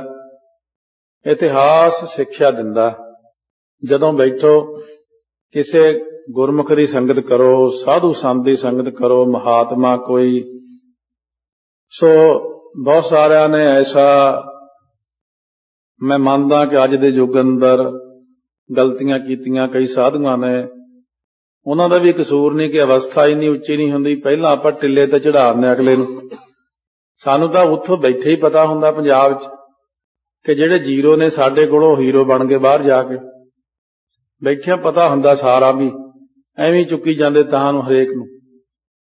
ਬ੍ਰਹਮ ਗਿਆਨੀ ਨੂੰ ਮੈਂ ਜੇ ਬੇਨਤੀ ਕਰਦਾ ਬਾਹਰ ਜਾਣਾ, ਕਹਿੰਦਾ ਇੱਥੇ ਹੀ ਠੀਕ ਆ, ਉਹ ਨਹੀਂ ਜਾਂਦੇ ਹੈ। ਦੋ ਚਾਰ ਬ੍ਰਹਮ ਗਿਆਨ ਵਿੱਚ ਰੱਤੇ ਹੋਏ ਤਾਂ ਲੁਕਦੇ ਫਿਰਦੇ ਦੁਨੀਆ ਤੋਂ, ਤੇ ਜਿਹੜੇ ਉਦਾਂ ਹੀ ਨੇ ਵਿਚਾਰੇ, ਉਹ ਫਿਰ ਇਸੇ ਕਰਕੇ ਉਹ ਜਿਹੜੀ ਸੀ ਸਾਰਿਆਂ ਦੇ ਅੰਦਰ ਨਫ਼ਰਤ ਜੀ ਪੈਦਾ ਹੋ ਗਈ। ਨਹੀਂ, ਆਪਾਂ ਇੱਕ ਪਾਸੇ ਨੂੰ ਨਹੀਂ ਡਿੱਗਣਾ। ਇੱਕ ਗਲਤੀ ਕਰਦਾ, ਦੋ ਕਰਦੇ ਨੇ, ਤਿੰਨ ਕਰਦੇ ਨੇ, ਸਾਰੇ ਹੀ ਤਾਂ ਨਹੀਂ ਬਦਨਾਮ ਕਰਨੇ। ਭਗਤੀ ਵੀ ਕਰਦੇ ਨੇ, ਬਹੁਤ ਅੱਛੇ ਅੱਛੇ ਸਾਧੂ ਸੰਤ ਮਹਾਤਮਾ ਬੈਠੇ ਨੇ। ਤੋ ਇਸ ਤਰ੍ਹਾਂ ਇਹ ਸਾਡਾ ਵੀ ਦਿਮਾਗ ਲੱਗਿਆ ਹੋਇਆ, ਜੇ ਇੰਨੀ ਕਥਾ ਯਾਦ ਰੱਖ ਸਕਦੇ ਆ, ਜੇ ਇੰਨੇ ਸਾਲ ਸੰਤਾਂ ਮਹਾਤਮਾ ਸੰਗਤ ਕੀਤੀ ਆ, ਉਹਨਾਂ ਤੋਂ ਕਥਾ ਸਿੱਖੀ ਆ, ਕੁਛ ਜਾਣ ਕੇ ਹੀ ਸਿੱਖਿਆ, ਸਭ ਕੁਛ, ਬਹੁਤ ਕੁਝ ਦੇਖਦੇ ਆ। ਸਾਡੇ ਅੰਦਰ ਵੀ ਨਿਗਾਹ ਲੱਗੀ ਹੋਈ ਆ, ਪਤਾ ਲੱਗ ਜਾਂਦਾ ਕਿੱਥੇ ਹੈ, ਕਿੱਥੇ ਖੜਾ ਹੈ, ਕਿਹੜੀ ਅਵਸਥਾ ਹੈ। ਇਸ ਕਰਕੇ ਅਸੀਂ ਹਰੇਕ ਨਾਲ ਨਹੀਂ ਐਸਾ ਕਰਮ ਕਰਦੇ। ਠੀਕ ਆ, ਕਿਸੇ ਨੇ ਗਲਤੀ ਕੀਤੀ ਉਹਦੇ ਤੇ ਗੁੱਸਾ ਸਾਨੂੰ ਵੀ ਆਉਂਦਾ, ਵੀ ਬਾਣਾ ਪਾ ਕੇ ਬਦਨਾਮੀ ਕਰਦਾ, ਸਾਡੀ ਬਦਨਾਮੀ ਕਰਦਾ। ਕੋਈ ਇੱਕ ਗਲਤੀ ਕਰਦਾ ਫਿਰ ਸਾਰਿਆਂ ਦੀ ਬਦਨਾਮੀ ਹੁੰਦੀ। ਇਸ ਕਰਕੇ ਇਹਨਾਂ ਗੱਲਾਂ ਦਾ ਹਮੇਸ਼ਾ ਧਿਆਨ ਰੱਖਣਾ। ਨਾਲੇ ਸ਼ੁਰੂ ਤੋਂ ਹੁੰਦਾ ਆਇਆ, ਅੱਜ ਦੀ ਗੱਲ ਨਹੀਂ। ਜਦੋਂ ਗੁਰੂ ਨਾਨਕ ਦੇਵ ਜੀ ਸੰਗਲਾਦੀਪ ਨੂੰ ਜਾਣਗੇ, ਦੇਖਿਓ ਕੀ ਹੁੰਦਾ। ਸੰਗਲਾਦੀਪ ਮਹਾਰਾਜ ਸੱਚੇ ਪਾਤਸ਼ਾਹ ਜਦੋਂ ਗਏ ਨੇ ਤੋ ਜਾਫਨਾ ਸ਼ਹਿਰ, ਜਿਵੇਂ ਹੁਣ ਲੰਕਾ ਦਾ ਸ਼ਹਿਰ ਜਾਫਨਾ, ਇਹਨੂੰ ਸੰਗਲਾਦੀਪ ਕਹਿੰਦੇ ਨੇ, ਲੰਕਾ। ਜਦੋਂ ਮਹਾਰਾਜ ਸੱਚੇ ਪਾਤਸ਼ਾਹ ਲੰਕਾ ਵਿੱਚ ਗਏ ਨੇ ਤਾਂ ਉਸ ਵਕਤ ਲੰਕਾ ਜਿਹੜੀ ਸੀ, ਉੱਥੇ ਦਾ ਰਾਜਾ ਸੀ ਸ਼ਿਵਨਾਭ। ਉਹਨੂੰ ਕਿਸੇ ਦੱਸਿਆ ਗੁਰੂ ਨਾਨਕ ਦੇਵ ਜੀ ਪੂਰੇ ਸਤਿਗੁਰ ਨੇ। ਰਾਜੇ ਨੂੰ ਬਰਾਗ ਲੱਗ ਗਿਆ ਬਈ ਮੈਂ ਮਹਾਰਾਜ ਦਰਸ਼ਨ ਕਰਨੇ ਨੇ। ਸੋ ਹੌਲੀ ਹੌਲੀ ਮੇਰੇ ਵਰਗੇ ਪਖੰਡੀ ਨੂੰ ਕਿਸੇ ਨੂੰ ਪਤਾ ਲੱਗਿਆ ਵੀ ਰਾਜਾ ਗੁਰੂ ਨਾਨਕ ਦਾ ਸ਼ਰਧਾਲੂ, ਉਹ ਗੁਰੂ ਨਾਨਕ ਬਣ ਕੇ ਉੱਥੇ ਪਹੁੰਚ ਗਿਆ ਪਹਿਲਾਂ ਹੀ ਮਹਾਰਾਜ ਨਾਲੋਂ। ਸਤਿਗੁਰੂ ਤਾਲੇ ਗਏ ਕਿਤੇ 6 ਮਹੀਨੇ ਸਾਲ ਬਾਅਦ। ਰਾਜੇ ਨੇ ਬੜਾ ਸਤਿਕਾਰ ਕੀਤਾ। ਜਦੋਂ ਵਾਹਵਾ ਸਾਰੇ ਪੈਸੇ ਦਿੱਤੇ, ਉਹ ਰਾਤੇ ਰਾਤ ਦੌੜ ਗਿਆ, ਚਲੋ ਕੰਮ ਬਣ ਗਿਆ ਜੀ। ਰਾਜਾ ਸਵੇਰ ਨੂੰ ਲੱਭੇ ਵੀ ਗੁਰੂ ਨਾਨਕ ਦੇਵ ਜੀ ਕਿੱਧਰ ਗਏ। ਫਿਰ ਦੂਜਾ ਗਿਆ, ਫਿਰ ਉਹਨੂੰ ਹੀਰੇ ਮੋਤੀ ਸੋਨਾ, ਕਿਸੇ ਨੂੰ ਸੋਨਾ, ਉਹ ਵੀ ਦੌੜ ਗਿਆ, ਹੀਰੇ ਮੋਤੀ ਲੈ ਕੇ ਦੌੜ ਗਏ। ਉਹ ਜਿਹੜਾ ਜਾਵੇ ਮੈਂ ਗੁਰੂ ਨਾਨਕ ਹਾਂ, ਹਰੇਕ ਹੀ ਕਹਿ ਦਿਆ ਕਰੇ ਜਾ ਕੇ। ਉਹ ਫਿਰ ਹਰੇਕ ਨੂੰ ਹੀ ਰਾਜਾ ਬੜਾ ਵਿਚਾਰਾ ਹੈਰਾਨ ਪਰੇਸ਼ਾਨ ਹੋ ਗਿਆ। ਫਿਰ ਰਾਜੇ ਨੂੰ ਤਰਕੀਬ ਦੱਸੀ ਵਜ਼ੀਰਾਂ ਨੇ ਵੀ ਤੂੰ ਐਵੇਂ ਨਾ ਹਰੇਕ ਨੂੰ ਗੁਰੂ ਨਾਨਕ ਮੰਨਿਆ ਕਰ, ਪਹਿਲਾਂ ਆਪਾਂ ਪਰਖ ਲਿਆ ਕਰਾਂਗੇ। ਹੁਣ ਆਏ ਸਾਧੂ ਦੀ, ਉਹ ਪਰਖ ਲੈਣੀ, ਹਰੇਕ ਨੇ ਡੋਲ ਜਾਣਾ, ਪਰ ਇਹ ਪਰਖ ਲੈਣੀ ਫੇਰ ਡੋਲ ਜਾਣਾ। ਸਾਰੇ ਡਿੱਗਦੇ ਗਏ। ਸਮਾਂ ਆਇਆ ਜਦੋਂ ਅਸਲੀ ਗੁਰੂ ਨਾਨਕ ਦੇਵ ਮਹਾਰਾਜ ਸੱਚੇ ਪਾਤਸ਼ਾਹ ਅਸਲ ਪਹੁੰਚੇ ਤਾਂ ਸਾਰਿਆਂ ਤੋਂ ਪਹਿਲਾਂ ਕੀ ਨਿਸ਼ਾਨੀ ਹੈ, ਸੁੱਕੇ ਹੋਏ ਬਾਗ 'ਚ ਬੈਠ ਗਏ। ਸ਼ਹਿਰ 'ਚ ਨਹੀਂ ਗਏ, ਸੁੱਕਾ ਬਾਗ ਹਰਾ ਹੋ ਗਿਆ, ਪਹਿਲੀ ਨਿਸ਼ਾਨੀ ਪੂਰਨ ਸਾਧੂ ਦੀ। ਬਾਗ ਹਰਾ ਹੋਇਆ, ਪੰਛੀ ਚਹਿਕਣ ਲੱਗ ਪਏ, पत्ते वड्डे हो गए। हौली हौली राजे नूं पता लग्या कोई साधु बाहर आया, शाह वेले दा दरिया सांझ नूं फूका मार मार पींदा। राजा कहंदा ना ना पखंडी होना कोई। वो बेयकीनी जी हो गया बेचारा, डर जे गया। इत्थे भी ये सारे डराए होए ने बहुते ज्यादा।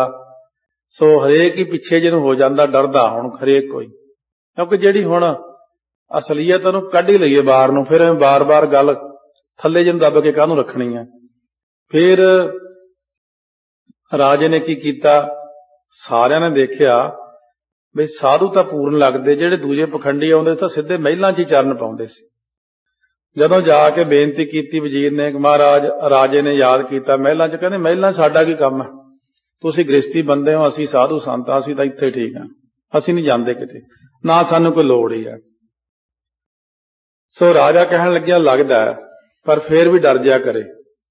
ਫਿਰ ਰਾਜੇ ਨੇ ਕੀ ਕੀਤਾ, ਪੈਸੇ ਭੇਜੇ, ਥਾਲ ਭਰ ਭਰ ਕੇ ਸੋਨਾ ਹੀਰਾ, ਹੀਰੇ ਦੇ ਥਾਲ, ਉਹ ਥਾਲ ਮੋੜ ਦਿੱਤੇ। ਨਾ ਬਈ ਸਾਨੂੰ ਲੋੜ ਨਹੀਂ, ਲੈ ਜਾਓ ਆਪਣੇ। ਵਜ਼ੀਰ ਕਹਿਣ ਲੱਗੇ ਹੁਣ ਇੱਕੋ ਹੀ ਪਰਖ ਰਹਿ ਗਈ, ਜੜ ਮਾਇਆ ਤਾਂ ਦਿਖਾ ਲਈ, ਚੇਤਨ ਮਾਇਆ ਵੀ ਦਿਖਾ ਲਈਏ।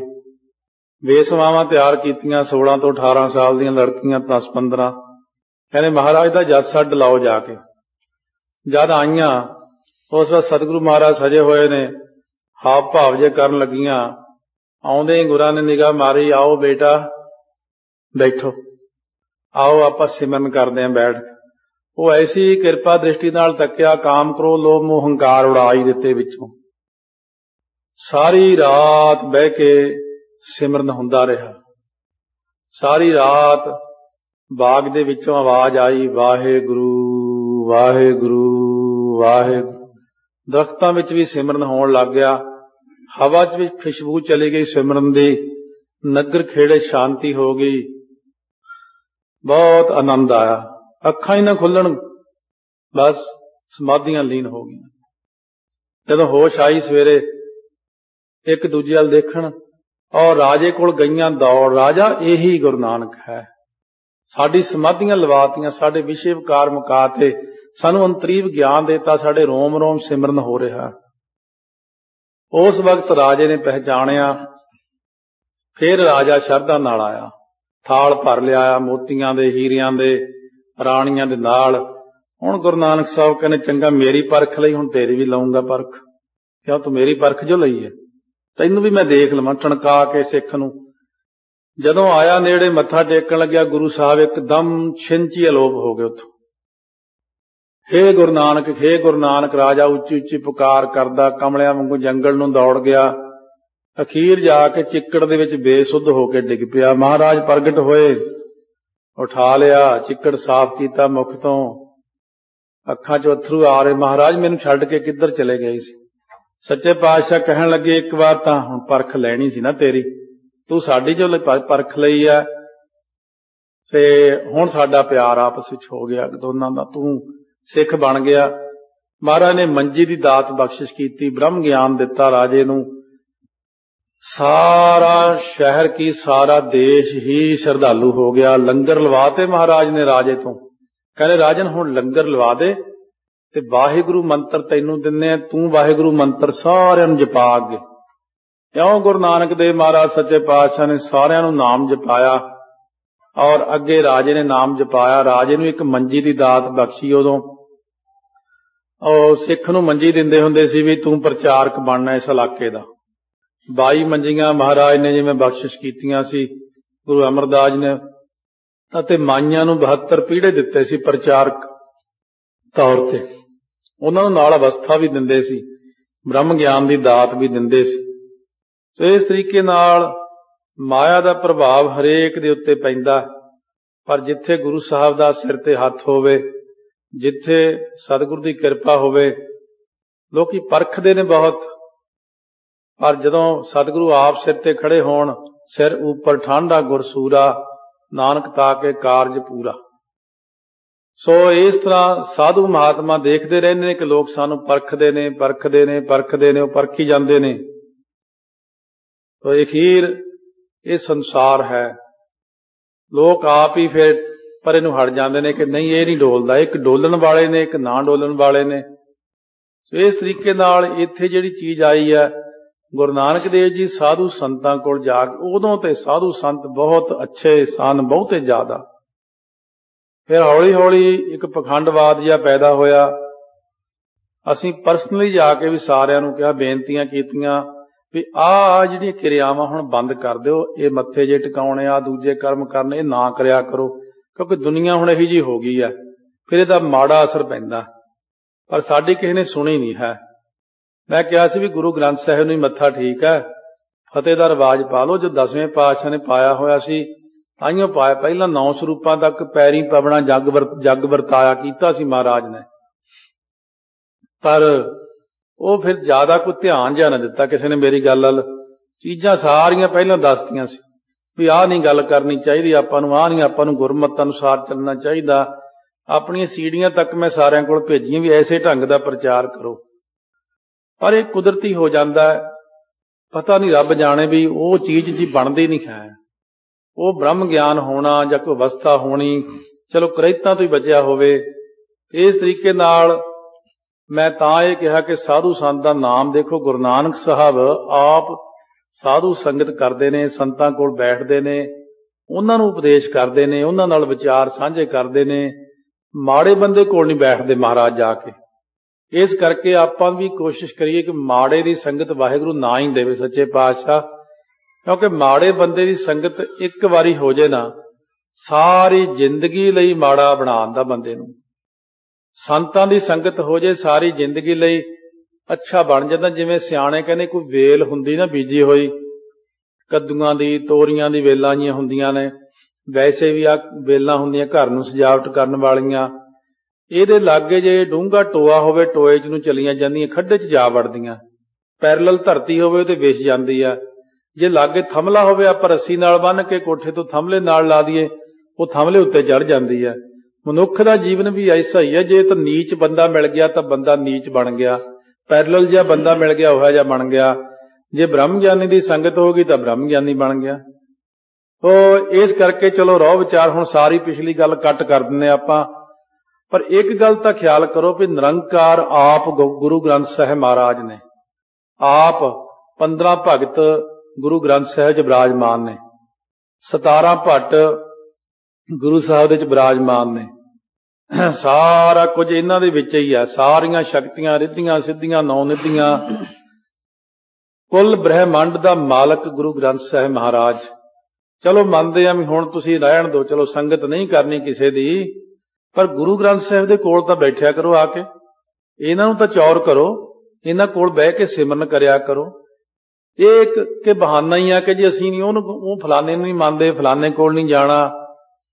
ਪਰ ਫਿਰ ਗੁਰੂ ਗ੍ਰੰਥ ਸਾਹਿਬ ਕੋਲ ਕਿਹੜਾ ਬਹੁਤ ਤਿਲ ਸਿੱਟਣ ਨੂੰ ਥਾਂ ਵੀ ਇੰਨਾ ਇਕੱਠ ਹੋਇਆ ਵਾ, ਦੂਰੋਂ ਹੀ ਬੈਠੇ ਉਹੀ ਰੌਲਾ ਪਾਉਣਾ, ਅਸੀਂ ਫਲਾਣੇ ਨੂੰ ਨਹੀਂ ਮੰਨਦੇ, ਫਲਾਣੇ ਨਹੀਂ ਮੰਨਦੇ। ਪ੍ਰੈਕਟੀਕਲੀ ਲਾਈਫ ਨਹੀਂ ਜਿਉਂ ਹੁਣ ਤੁਸੀਂ, ਸਿਰਫ ਗੱਲਾਂ ਬਿਸਤਰੇ 'ਚ ਬਹਿ ਕੇ ਮਾਰਨ ਵਾਲੇ, ਕੁਰਸੀਆਂ ਤੇ ਬਹਿ ਕੇ ਗੱਲਾਂ ਕਰ ਲੈਣੀਆਂ ਸੌਖੀਆਂ ਹੁੰਦੀਆਂ ਨੇ। ਪ੍ਰੈਕਟੀਕਲੀ ਲਾਈਫ ਜਦ ਜਿਉਂਦੇ ਆ ਉਦੋਂ ਬੰਦੇ ਦੇ ਅੰਦਰ ਚਾਨਣ ਹੁੰਦਾ, ਗਿਆਨ ਹੁੰਦਾ, ਸਾਰਾ ਕੁਝ ਪਤਾ ਲੱਗਦਾ। ਸੋ ਇਸ ਤਰੀਕੇ ਨਾਲ ਇਹ ਨਹੀਂ ਕਿ ਸਾਰੇ ਸਾਧੂ ਐਵੇਂ ਹੀ ਨੇ, ਬਹੁਤ ਪੂਰਨ ਮਹਾਤਮਾ ਬੈਠੇ ਨੇ। ਦੂਸਰੀ ਚੀਜ਼ ਇਹ ਸਾਹਮਣੇ ਆਈ, ਜਿਵੇਂ ਅੱਜ ਸਵੇਰੇ ਵੀ ਦੱਸਿਆ ਸੀ, ਕੱਲ ਵੀ, ਕਿ ਕੱਚੀ ਬਾਣੀ ਆ ਨਾਨਕ ਨੀਵਾਂ ਜੋ ਚੱਲੇ ਲੱਗੇ ਨੇ ਤੱਤੀ ਬਾਓ, ਅਥਵਾ ਕਾਰਡਾਂ ਦੇ ਉੱਤੇ ਲਿਖਿਆ ਜਾਂਦਾ ਸਤਿਗੁਰ ਦਾਤੇ ਮਿਹਰ ਕਰਾਈ ਕਾਰਜ ਰਚਾਏ ਕਰਕੇ, ਪਤਾ ਨਹੀਂ ਕੀ ਲਿਖਦੇ ਨੇ। ਉਹ ਹੈ ਬਾਹਰਲੀਆਂ ਚੀਜ਼ਾਂ ਸਾਰੀਆਂ। ਇੱਕ ਹੁੰਦੀ ਜਿਵੇਂ ਆਪਾਂ ਗੁਰਬਾਣੀ ਦੀ ਪੰਕਤੀ ਬੋਲਦੇ ਆ, ਗੁਰ ਪੂਰੈ ਕਿਰਪਾ ਧਾਰੀ ਪ੍ਰਭ ਪੂਰੀ ਲੋਚ ਹਮਾਰੀ। ਇਹਦਾ ਅਸੀਂ ਅਰਥ ਕਰਦੇ ਆ, ਜਦੋਂ ਪੂਰਿਆਂ ਗੁਰਾਂ ਨੇ ਕਿਰਪਾ ਕੀਤੀ, ਸਾਡੀ ਇੱਛਾ ਪੂਰੀ ਕਰ ਦਿੱਤੀ। ਮੈਂ ਜੇ ਇਹਨੂੰ ਗਾ ਕੇ ਕਹਿ ਦਿਆਂ, ਜਦੋਂ ਪੂਰਿਆਂ ਗੁਰਾਂ ਨੇ ਕੀਤੀ ਕਿਰਪਾ, ਇੱਛਾ ਮੇਰੀਆਂ ਪੂਰੀਆਂ ਹੋ ਗਈਆਂ। ਇਹ ਗੁਰਬਾਣੀ ਦੇ ਸਿਧਾਂਤ ਅਨੁਸਾਰ ਹੀ ਪੰਕਤੀ ਹੈ। ਇਹ ਕਥਾ ਵਿੱਚ ਅਸੀਂ ਅਰਥ ਕਰ ਦਿੰਦੇ ਹਾਂ। ਅਰਥਾਂ ਵਾਲੀ ਪੰਕਤੀ ਨੂੰ ਗਾ ਕੇ ਕੋਈ ਬੋਲ ਦੇਵੇ, ਉਹ ਕਿਸੇ ਨੇ ਐਵੇਂ ਸਟੰਟ ਜਿਹਾ ਛੱਡ ਮਾਰਿਆ, ਇਹ ਕੱਚੀ ਬਾਣੀ ਹੈ। ਕੱਚੀ ਬਾਣੀ ਇਹ ਨਹੀਂ ਹੈਗੀ। ਕੱਚੀ ਬਾਣੀ ਦਾ ਜਿਹੜੀ ਸਾਰੀ, ਹੁਣ ਕੱਲ ਨੂੰ ਸੂਰਜ ਪ੍ਰਕਾਸ਼ ਦੀ ਕਥਾ ਨੂੰ ਵੀ ਲੋਕ ਕਹਿਣਗੇ ਕੱਚੀ ਬਾਣੀ ਹੈ, ਕੱਲ ਨੂੰ ਭਾਈ ਗੁਰਦਾਸ ਦੀਆਂ ਵਾਰਾਂ ਨੂੰ ਕਹਿਣਗੇ ਕੱਚੀ ਬਾਣੀ ਹੈ। ਬਾਕੀ ਜਿਹੜਾ ਚੱਲ ਰਿਹਾ ਸਟੰਟ ਉਹ ਤਾਂ ਪਤਾ ਹੀ ਹੈ ਸਾਰਾ। ਇਸ ਕਰਕੇ ਆਪਣਾ ਦਿਮਾਗ ਵਰਤਣਾ, ਆਪਣੀ ਬੁੱਧੀ ਵਰਤਣੀ। ਮੈਨੂੰ ਕੋਈ ਕੁਛ ਕਹੀ ਜਾਵੇ, ਮੈਂ ਤਾਂ ਆਪਣੀ ਬੁੱਧੀ ਵਰਤਣੀ, ਦੇਖਣਾ ਮੈਂ ਧਿਆਨ ਨਾਲ। ਜਿਹੜਾ ਕੋਈ ਵੀ ਚੀਜ਼ ਹੈ ਸਾਨੂੰ ਗੁਰੂ ਸਾਹਿਬ ਨਾਲ ਜੋੜਦੀ, ਸਿਧਾਂਤਕ ਤੌਰ ਤੇ ਲੈ ਕੇ ਜਾਂਦੀ ਹੈ, ਉਧਰ ਨੂੰ ਸਾਡਾ ਰੁਖ ਕਰਦੀ ਆ। ਗੁਰਬਾਣੀ ਦੇ ਅਰਥਾਂ ਨੂੰ ਗਾਉਣਾ ਉਹ ਕੱਚੀ ਬਾਣੀ ਨਹੀਂ ਕਹਾਉਂਦੀ। ਇਹ ਬੜੇ ਸਾਲਾਂ ਦਾ ਮੈਂ ਗੱਲ ਦੱਬ ਕੇ ਬੈਠਾ ਸੀ, ਪਰ ਅੱਜ ਮੈਂ ਸੋਚਦਾ ਕਿ ਨਿਰਣਾ ਕਰ ਹੀ ਦਿਆਂ, ਕਿਉਂਕਿ ਹਰੇਕ ਕੋਈ ਕਹਿ ਦੇ ਇਹ ਕੱਚੀ ਬਾਣੀ ਹੈ। ਇੰਨੀ ਗੱਲ ਸੌਖੀ ਨਹੀਂ ਹੈ ਕੱਚੀ ਬਾਣੀ ਕਹਿਣੀ। ਕੱਚੀ ਬਾਣੀ ਉਹਨੂੰ ਕਹਿੰਦੇ ਨੇ ਜਿਹੜੀ ਨਕਲੀ ਗੁਰੂਆਂ ਨੇ ਬਣਾਈ। ਕਦੇ ਦੇਖੇ ਪੰਜਾਬ 'ਚ ਜਾ ਕੇ ਗ੍ਰੰਥ ਨਕਲੀ ਗੁਰੂਆਂ ਜਿਹੜੇ ਬਣਾਏ ਨੇ? ਨਾਂ ਰੱਖਿਆ ਗ੍ਰੰਥਾ ਸਾਹਿਬ, ਦੇਖੋ ਨਾਂ ਵੀ ਰੱਖਿਆ। ਮੈਂ ਤਾਂ ਸਾਰੇ ਦੇਖੇ ਹੋਏ ਨੇ ਗ੍ਰੰਥ ਐਸੇ ਐਸੇ ਬਣਾਏ। ਉਹ 'ਚ ਲਿਖਿਆ ਸੁਖਮਨੀ ਵੀ ਪੜ੍ਹਿਆ ਮੈਂ, ਜਪਜੀ ਵੀ ਪੜ੍ਹਿਆ ਮੈਂ, ਮਨ ਨੂੰ ਸ਼ਾਂਤੀ ਨਾ ਆਈ, ਪਰ ਹੇ ਗੁਰੂ ਫਲਾਨਿਆਂ ਜਦ ਤੇਰੀ ਚਰਨੀ ਲੱਗਿਆ ਤਾਂ ਸ਼ਾਂਤੀ ਆਈ। ਦੇਖੋ ਤਾਂ ਜਾ ਕੇ ਪੜ੍ਹ ਕੇ ਉੱਥੇ। ਉਹ ਕਹਿੰਦੇ ਕੱਚੀ ਬਾਣੀ। ਸਤਿਗੁਰੂ ਬਿਨਾ, ਸਤਿਗੁਰੂ ਦੇ ਸਿਧਾਂਤ ਤੋਂ ਬਿਨਾ ਜਿਹੜੀ ਹੀਣੀ ਬਾਣੀ ਆ ਉਹ ਕੱਚੀ ਹੈ। ਇਸ ਕਰਕੇ ਹੁਣ ਢਾਡੀ ਸਿੰਘ ਗਾਉਂਦੇ ਨੇ, ਫਿਰ ਇਹ ਵੀ ਕਹਾਂਗੇ ਕੱਚੀ ਬਾਣੀ। ਕਵੀਸ਼ਰੀ ਗਾਉਂਦੇ, ਇਹ ਵੀ ਕਹਾਂਗੇ ਕੱਚੀ ਬਾਣੀ ਆ। ਅਖਬਾਰ ਪੜ੍ਹਿਆ ਨਾ ਕਰੋ, ਟੀਵੀ ਨਾ ਦੇਖਿਆ ਕਰੋ। ਇਸ ਕਰਕੇ ਉਹ ਤਾਂ ਸਾਡੇ ਸਿਧਾਂਤ ਤੋਂ ਉਲਟੀ ਹੈ ਸਾਰਾ ਕੁਝ। ਇਉਂ ਆਪਣੇ ਆਪ ਨੂੰ ਸੰਭਾਲੋ, ਸੰਭਾਲਦੇ ਹੋਏ ਇੱਕੋ ਪਾਸੇ ਨਹੀਂ ਡਿੱਗਣਾ। ਘੱਟੋ ਘੱਟ ਕਿਸੇ ਸਿਆਣੇ ਸੱਜਣ ਨੂੰ ਪੁੱਛ ਲੈਣਾ ਚਾਹੀਦਾ ਕਿ ਕੱਚੀ ਬਾਣੀ ਕਿਹੜੀ ਹੁੰਦੀ ਆ, ਸਹੀ ਬਾਣੀ ਕਿਹੜੀ ਹੁੰਦੀ ਆ। ਮਾਲਵੇ ਦੀ ਧਰਤੀ ਨੂੰ ਸੁਧਾਰਿਆ ਜਦੋਂ, ਮਾਲਵੇ ਦੀ ਧਰਤੀ ਨੂੰ ਸੁਧਾਰਨ ਵਾਲੇ ਸੰਤ ਬਾਬਾ ਅਤਰ ਸਿੰਘ ਜੀ ਮਸਤੂਆਂ ਵਾਲੇ, ਬਾਬਾ ਆਨੰਦ ਸਿੰਘ ਜੀ ਕਲੇਰਾਂ ਵਾਲੇ, ਸਾਰਿਆਂ ਤੋਂ ਪਹਿਲਾਂ ਉਹਦੇ ਕਿੱਥੇ ਸੀ ਇਹ ਸਾਰੇ ਪ੍ਰਚਾਰਕ? ਜਦ ਉਹਨਾਂ ਨੇ ਸੁਧਾਰਿਆ ਸੀ ਧਰਤੀ ਨੂੰ, ਗਾਇਨ ਕਰ ਕਰਕੇ ਉਹਨਾਂ ਨੇ ਲੋਕਾਂ ਨੂੰ ਅਰਥ ਸੁਣਾਏ। ਜੇ ਹੁਣ ਉਹਨਾਂ ਨੂੰ ਇਹ ਸੁਣਾ ਦਈਏ ਦੂਜੀਆਂ ਪੰਗਤੀਆਂ ਤਾਂ ਹੁਣ ਵੀ ਨਹੀਂ ਕਿਸੇ ਨੂੰ ਸਮਝ ਆਉਂਦੀਆਂ। ਮਾਲਵੇ ਦੇ ਵਿੱਚ ਮੈਂ ਕਥਾ ਕਰਨ ਗਿਆ, ਰਾਮਪੁਰਾ ਫੂਲ। ਜਦ ਮੈਂ ਉੱਥੇ ਇੱਕ ਓੰਕਾਰ ਸਤਿਗੁਰ ਪ੍ਰਸਾਦ ਦੇ ਅਰਥ ਸ਼ੁਰੂ ਕੀਤੇ, ਕਈ ਧੋਤੀਆਂ ਵਾਲੇ ਬਜ਼ੁਰਗ ਜੇ ਲੰਬੇ ਲੰਬੇ ਉੱਠ ਕੇ ਖੜੇ ਹੋ ਗਏ, ਚਲੀਏ ਬਈ ਆਪਾਂ ਤਾਂ ਇਹਦਾ ਹੋਰ ਹੀ ਕੁਝ ਸੁਣਾਈ ਜਾਂਦਾ। ਮੈਂ ਕਿਹਾ ਬਹਿ ਜਾਓ ਬਘਿਆੜ ਵਾਲੀ ਸਾਖੀ ਵੀ ਸੁਣਾਉਣਾ ਤੁਹਾਨੂੰ ਮੈਂ। ਉਹ ਜਦ ਬਹਿ ਗਏ ਸਾਰੇ, ਮੈਂ ਬਘਿਆੜ ਦੀ ਸਾਖੀ, ਫਲਾਨੀ ਸਾਖੀ। ਜਦ ਮੈਂ ਉੱਠ ਕੇ ਖੜਾ ਹੋਇਆ, ਮੈਨੂੰ ਕਹਿੰਦੇ ਉਧਰ ਮੱਲਾ ਕਹਿੰਦੇ ਜਾਂ ਕਾਕਾ ਨੇ, ਮੱਲਾ ਆ ਤਾਂ ਸਾਨੂੰ ਸਮਝ ਲੱਗਦੀ, ਆ ਤਾਂ ਜਿਹੜਾ ਇੱਕ ਓੰਕਾਰ ਵਾਲੇ ਅਰਥ ਕਰਦਾ ਉਹ ਨਹੀਂ ਸਾਡੇ ਪੱਲੇ ਪੈਂਦੇ। ਇਸ ਕਰਕੇ ਜਿਹੇ ਜਿਹੇ ਲੋਕ ਹੁੰਦੇ ਆ ਉਹਨੂੰ ਉਹੋ ਜਿਹੇ ਢੰਗ ਨਾਲ ਸਾਨੂੰ ਸਮਝਾਉਣਾ ਪੈਂਦਾ। ਪੜ੍ਹੇ ਲਿਖੇ ਨੂੰ ਪੜ੍ਹੇ ਲਿਖੇ ਢੰਗ ਨਾਲ, ਅਨਪੜ੍ਹ ਨੂੰ ਉਸ ਢੰਗ ਨਾਲ, ਮਾਲਵੇ 'ਚ ਗੂੜ, ਬਠਿੰਡੇ ਜ਼ਿਲ੍ਹੇ 'ਚ ਉਸ ਢੰਗ ਨਾਲ, ਬੰਬੇ ਜਾਈਏ ਉੱਥੇ, ਕਲਕੱਤੇ ਜਾਈਏ ਉੱਥੇ, ਦਿੱਲੀ ਵਾਲਿਆਂ ਨੂੰ ਉਹਨਾਂ ਦੇ ਢੰਗ ਨਾਲ, ਹਰੇਕ ਥਾਂ ਜਾ ਕੇ ਹਰ ਇੱਕ ਸਿੱਖ ਨੂੰ ਉਹਦੇ ਢੰਗ ਨਾਲ ਹੀ ਸਮਝਾਉਣਾ ਪੈਂਦਾ। ਇਸ ਕਰਕੇ ਇਹਨਾਂ ਗੱਲਾਂ ਦਾ ਧਿਆਨ ਰੱਖਣਾ। ਇੱਕਦਮ ਨਾ ਖੱਬੇ ਡਿੱਗੋ ਨਾ ਸੱਜੇ ਡਿੱਗੋ, ਨਾ ਕਿਸੇ ਦੀ ਕਹੀ ਹੋਈ ਗੱਲ ਤੇ ਇੱਕਦਮ ਯਕੀਨ ਕਰੋ। ਆਪ ਦਾ ਦਿਮਾਗ ਵੀ ਜ਼ਰੂਰ ਵਰਤਣਾ ਚਾਹੀਦਾ ਆਪਾਂ ਨੂੰ। ਜੇ ਆਪਾਂ ਗੁਰੂ ਗ੍ਰੰਥ ਸਾਹਿਬ ਦੇ ਸਾਰੇ ਅਰਥ ਪੜ੍ਹ ਲਈਏ, ਆਪ ਇਤਿਹਾਸ ਸਾਰਾ ਪੜ੍ਹਿਆ ਹੋਵੇ, ਫਿਰ ਛੇਤੀ ਕੀਤੀ ਆਪਾਂ ਨੂੰ ਕੋਈ ਡਲਾ ਨਹੀਂ ਸਕਦਾ।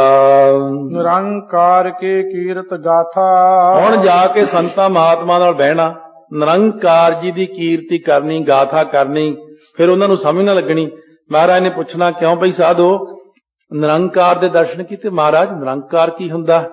ਭਈ ਪਰਮੇਸ਼ਰ ਨਾ ਜੀ, ਅਸੀਂ ਤਾਂ ਫਲਾਨੇ ਦੇ ਪੁਜਾਰੀ ਹਾਂ, ਮੈਂ ਤਾਂ ਸੂਰਜ ਕੋ ਮਾਨਤਾ, ਮੈਂ ਚਾਂਦ ਕੋ ਮਾਨਤਾ ਹੂੰ। ਮਹਾਰਾਜ ਕਹਿੰਦੇ ਅੱਛਾ। ਕੋਈ ਕਹਿੰਦਾ ਮੈਂ ਪੱਥਰ ਨੂੰ ਪੂਜਦਾ, ਤੂੰ ਬਈ ਮੈਂ ਸ਼ਿਵ ਨੂੰ ਪੂਜਦਾ। ਮਹਾਰਾਜ ਕਹਿੰਦੇ ਇਹਦੇ ਤੋਂ ਉੱਤੇ ਵੀ ਇੱਕ ਤਾਕਤ ਹੈ, ਉਹਨੂੰ ਕਦੇ ਦੇਖਿਆ? ਕਹਿੰਦੇ ਮਹਾਰਾਜ ਉਹ ਕਿਹੜੀ ਸ਼ਕਤੀ ਆ? ਕਹਿੰਦੇ ਨਿਰੰਕਾਰ, ਪਰਮੇਸ਼ਰ, ਕਰਤਾਰ। ਨਾ ਜੀ ਅਸੀਂ ਤਾਂ ਕਦੇ ਸੁਣਿਆ ਨਹੀਂ। ਗੁੰਮਰਾਹ ਕਰਨ ਵਾਲਿਆਂ ਨੇ ਲੋਕਾਂ ਨੂੰ ਗੁੰਮਰਾਹ ਕੀਤਾ, ਪਰ ਗੁਰੂ ਨਾਨਕ ਸਾਹਿਬ ਨੇ ਸਾਰੀ ਦੁਨੀਆ ਦੇ ਉੱਤੇ ਕਰਤਾਰ ਦਾ, ਨਿਰੰਕਾਰ ਦਾ ਉਪਦੇਸ਼ ਦਿੱਤਾ। ਜਾ ਕੇ ਘਰ ਘਰ ਦੇ ਅੰਦਰ ਮਹਾਰਾਜ ਨੇ ਨਾਮ ਜਪਾਇਆ, ਦੁਨੀਆ ਨੂੰ ਸਾਵਧਾਨ ਕੀਤਾ। ਕਹੈ ਸੁਨਹਿ ਤੈਨ ਸੋ ਹਿਤ ਸਾਥਾ। ਬੜੇ ਪਿਆਰ ਨਾਲ ਕਹਿੰਦੇ ਨੇ, ਸੁਣਦੇ ਨੇ, ਹਿਤ ਨਾਲ। ਜਿਹੜੀਆਂ ਉਹਨਾਂ ਦੇ ਅੰਦਰਲੀਆਂ ਅਵਸਥਾ ਸੀ ਆਪ ਹੀ ਦੱਸ ਦਿੰਦੇ ਸੀ। ਤੁਸੀਂ ਤਾਂ ਸੰਤ ਜੀ ਲੱਗਦੇ ਹੋ ਇੱਥੇ ਕਿ ਪਹੁੰਚੇ ਹੋਏ ਹੋ। ਉਹਨੂੰ ਕਰੰਟ ਲੱਗਦਾ ਸੀ ਉਸੇ ਵਕਤ। ਤੁਹਾਨੂੰ ਕਿੱਦਾਂ ਪਤਾ? ਹਾਂ ਗੱਲ ਤੇ ਸਹੀ ਆ। ਮਹਾਰਾਜ ਕਹਿਣਾ ਤੇਰੀ ਅਵਸਥਾ ਇੱਥੇ ਆ। ਹਾਂ ਜੀ।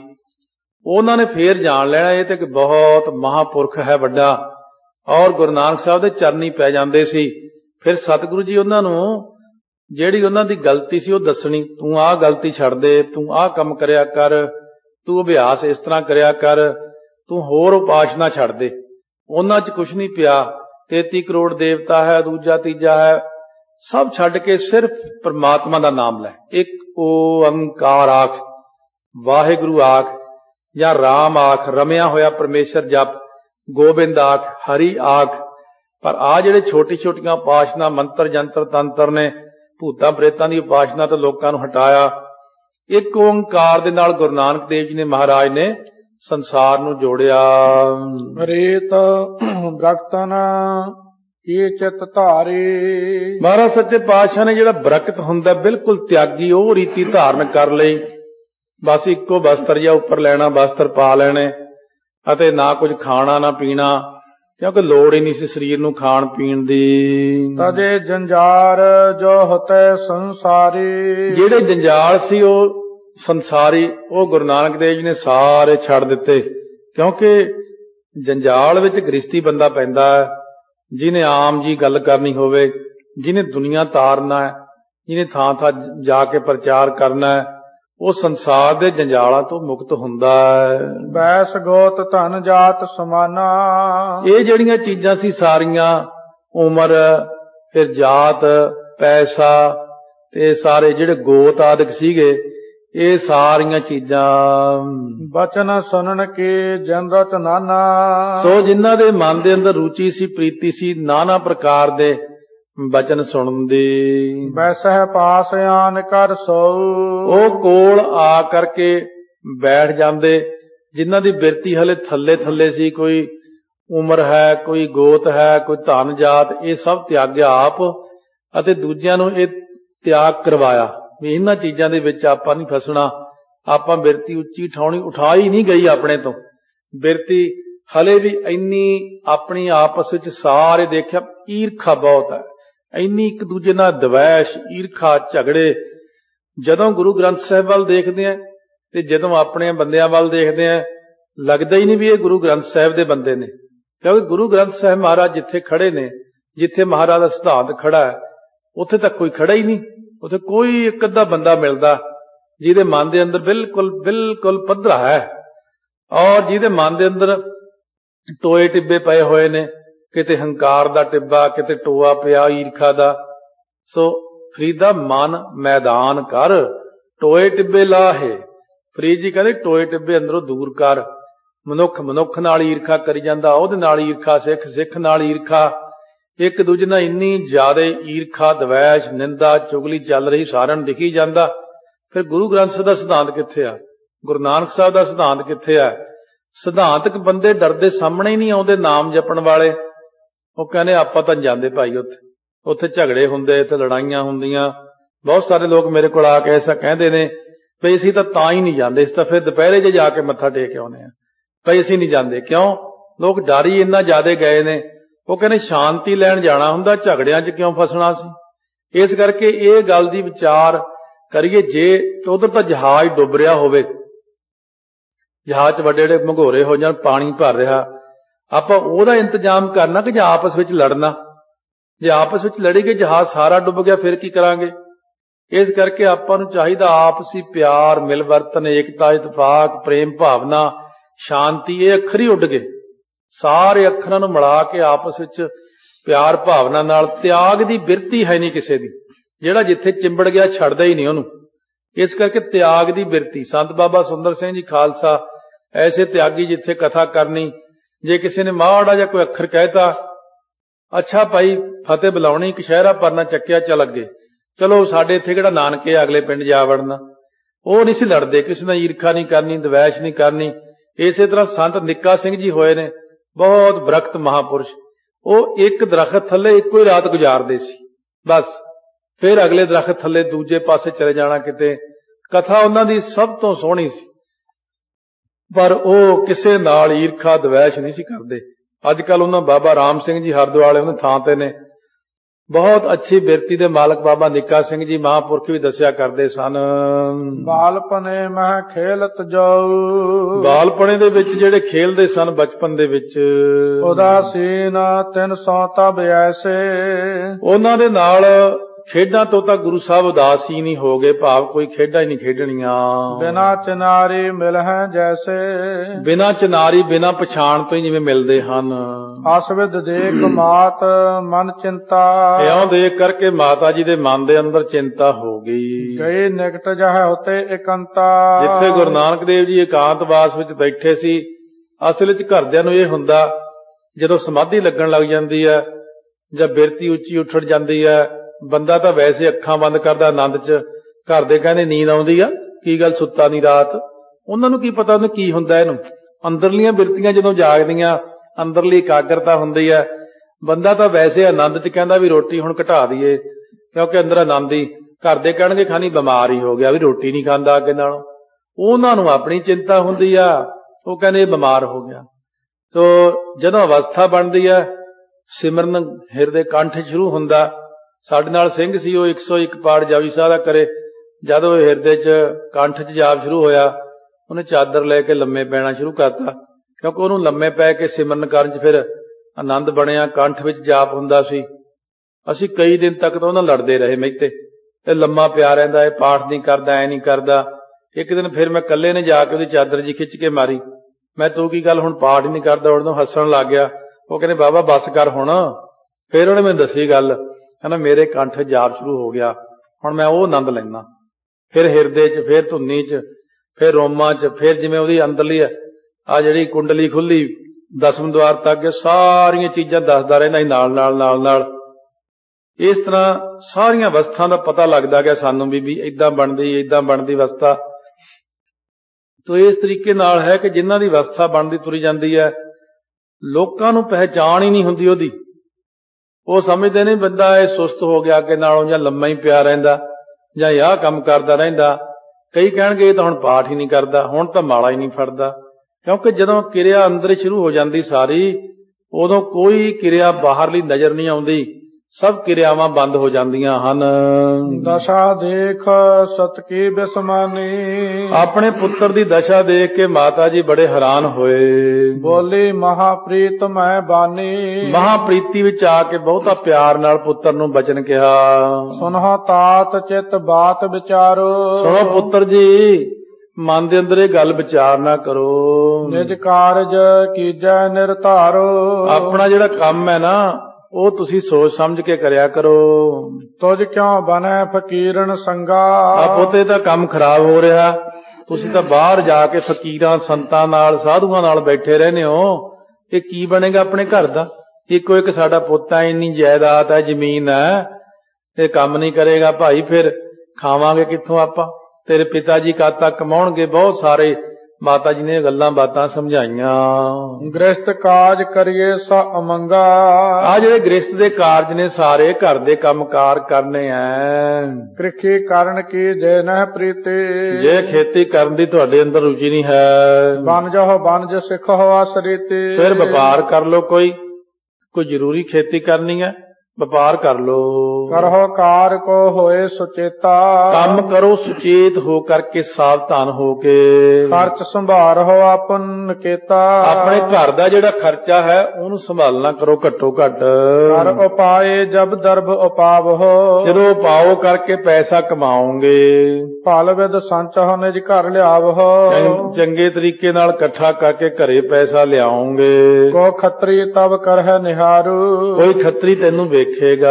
ਲਖੈ ਕਮਾਊ ਸਹਿ ਪਰਿਵਾਰੂ, ਕੋਈ ਕਹੇਗਾ ਵੀ ਇਹ ਬੱਚਾ ਬਹੁਤ ਪੈਸੇ ਕਮਾਉਂਦਾ ਹੈ। ਨਿਜ ਤਨਿਆ ਤੁਝ ਦੀਏ ਵਿਵਾਹੀ, ਉਹ ਫਿਰ ਆਪਣੀ ਲੜਕੀ ਦਾ ਵਿਆਹ ਤੇਰੇ ਨਾਲ ਕਰ ਦੇਵੇਗਾ। ਬਸ ਸੰਸਾਰੀ ਬੰਦਾ, ਸੰਸਾਰੀ ਮਾਂ ਪਿਤਾ ਇੱਥੇ ਤੱਕ ਸੋਚਦੇ ਆ, ਪੁੱਤ ਕਮਾਊ ਹੋ ਜਾਏ ਫਿਰ ਵਿਆਹ ਕਰ ਦਈਏ। ਪੁੱਤ ਤਾਂ ਹੈ ਸੰਸਾਰ ਨੂੰ ਤਾਰਨ ਆਇਆ। ਸੋ ਇਸ ਕਰਕੇ ਇਹ ਮਾਤਾ ਪਿਤਾ ਦੇ ਆਪਣੇ ਵਿਚਾਰ ਹਨ। ਸੋ ਜਸ ਹੋਏ ਸਭ ਲੋਕਨ ਮਾਹੀ, ਜੇ ਬੰਦਾ ਪੈਸੇ ਕਮਾਵੇ, ਸੋਹਣਾ ਘਰ ਬਣਾਵੇ, ਵਿਆਹ ਸ਼ਾਦੀ ਹੋ ਜੇ, ਦੁਨੀਆ 'ਚ ਉਹਦਾ ਜਸ ਹੋ ਜਾਂਦਾ ਹੈ। ਸਭ ਕਾਜਨ ਕੇ ਲਖਹਿ ਉਦਾਸੂ, ਔਰ ਤੁਸੀਂ ਜਿਹੜਾ ਕੰਮ ਕਰਦੇ ਹੋ ਨਾ, ਜਿਹੜੇ ਹਾਲ ਕੰਮਾਂ ਤੋਂ ਪਾਸੇ ਹੋ ਕੇ ਉਦਾਸ ਹੋਏ ਬੈਠੇ ਹੋ, ਕੰਮ ਫੜੋ ਆਪਣੇ ਸਾਰੇ ਜਿਹੜੇ ਕੰਮ ਕਰਨ ਵਾਲੇ ਹੁੰਦੇ ਨੇ ਉਹ ਕਰਿਆ ਕਰੋ। ਮਿਲ ਕਰ ਮਨ ਜ ਕਰਹਿ ਉਪਹਾਸੂ, ਹੁਣ ਜੇ ਤੁਸੀਂ ਆਓ ਫਕੀਰਾਂ ਕੋਲ ਬਹਿ ਕੇ, ਜਾ ਕੇ ਸੰਤਾਂ ਕੋਲ ਗੱਲਾਂ ਬਾਤਾਂ ਕਰਦੇ ਹੋ ਬੈਠੇ ਸਾਰਾ ਦਿਨ, ਤੁਹਾਨੂੰ ਪਤਾ ਪਿੰਡ ਦੇ ਲੋਕ ਕੀ ਕਹਿਣਗੇ ਵੀ ਬਾਬਾ ਕਲਿਆਣ ਚੰਦ ਦਾ ਪੁੱਤ ਤਾਂ ਸਾਧ ਹੀ ਬਣ ਗਿਆ, ਇਹ ਤਾਂ ਕੰਮ ਕਰਕੇ ਰਾਜੀ ਨਹੀਂ, ਮਖੱਟੂ ਐ ਆ 100 ਲੋਕੀ ਗੱਲਾਂ ਬਣਾਉਣਗੇ। ਪੁੱਤ ਸਾਡੀ ਵੀ ਇਹ 'ਚ ਬਦਨਾਮੀ ਹੈ। ਕੰਮਕਾਰ ਕਰਨ ਵਾਲੇ ਬੰਦੇ ਨੂੰ ਦੁਨੀਆ ਚੰਗਾ ਸਮਝਦੀ ਐ। ਕਹੈ ਨਲਾਇਕ ਤਨ ਕੋ ਤਾਤਾ, ਕਹਿਣਗੇ ਇਹਨਾਂ ਦਾ ਪੁੱਤ ਤਾਂ ਨਲਾਇਕ ਹੈ, ਕੋਈ ਕੰਮ ਨਹੀਂ ਕਰਦਾ, ਕੋਈ ਪੈਸਾ ਨਹੀਂ ਕਮਾਉਂਦਾ, ਰੋਟੀਆਂ ਖਾ ਲੈਂਦਾ, ਗੱਲਾਂ ਕਰਦਾ ਹੈ। ਕਛੂ ਨ ਕ੍ਰਿਤ ਕਰਨ ਕੀ ਗਿਆਤਾ, ਕਿਉਂਕਿ ਕੋਈ ਕੰਮ ਕਰਨ ਦੀ ਕੋਈ ਤਾਂ ਤੁਹਾਡੇ 'ਚ ਗੁਣ ਹੋਵੇ, ਕੋਈ ਤਾਂ ਸੋਝੀ ਹੋਵੇ ਜੀ ਤੋਂ ਪੈਸੇ ਲਿਆਵਾਂ। ਲਖਹਿ ਦਾਰਦੀ ਕੋ ਮਤਹੀਨਾ, ਕਿਉਂਕਿ ਜਿਹੜਾ ਬੰਦਾ ਦਲਿਦਰੀ ਹੁੰਦਾ ਦੁਨੀਆ 'ਚ, ਉਹਨੂੰ ਲੋਕ ਸਮਝਦੇ ਬੁੱਧੀ ਤੋਂ ਹੀਣਾ ਇਹ ਇਹਨੂੰ ਕੱਖ ਦਾ ਗਿਆਨ ਨਹੀਂ ਹੈ। ਕੋ ਭਖ ਹੈ ਬਲ ਤੈ ਛੀਨਾ। ਸੋ ਇਸ ਕਰਕੇ ਜਿਹੜਾ ਹੈ ਨਾ, ਕੋਈ ਕਹਿਣਗੇ ਇਹਨਾਂ 'ਚ ਕਮਜ਼ੋਰੀ ਆ ਗਈ, ਇਹ ਤਾਂ ਕੰਮ ਕਰਕੇ ਰਾਜੀ ਨਹੀਂ, ਇਹਨਾਂ 'ਚ ਬਲ ਹੈ ਹੀ ਨਹੀਂ ਕੰਮ ਦਾ। ਵਜਰ ਸਮਾਨ ਬਚਨ ਉਪਹਾਸੂ। ਵਜਰ ਦੇ ਸਮਾਨ ਉਹਨਾਂ ਦੇ ਜਿਹੜੇ ਬਚਨ ਹੁੰਦੇ ਹਾਸੇ ਵਾਲੇ ਸਿਰ 'ਚ ਵੱਜਦੇ ਸਾਡੇ ਆ ਕੇ। ਲੋਕ ਜਦ ਕਹਿੰਦੇ ਨੇ ਇਹਨਾਂ ਦਾ ਮੁੰਡਾ ਤਾਂ ਸੰਤ ਫਕੀਰ ਜਿਹਾ ਬਣ ਗਿਆ, ਇਹਨਾਂ ਦਾ ਮੁੰਡਾ ਤਾਂ ਕੰਮ ਨਹੀਂ ਕਰਦਾ, ਸਾਨੂੰ ਸੁਣਨਾ ਬਹੁਤ ਔਖਾ ਇਹ। ਕਹੈ ਸ਼ਰੀਕ ਈਰਖਾ ਜਾਸੂ। ਜਿਹੜੇ ਆਪਣੇ ਸ਼ਰੀਕੇਬਾਜੀ ਵਾਲੇ ਉਹਨਾਂ ਨੂੰ ਈਰਖਾ, ਜਿਨ੍ਹਾਂ ਨੂੰ ਆਪਣੇ ਨਾਲ ਹਮ ਔਰ ਜਰੇ ਜਾਏ ਸੋ ਕੈਸੇ।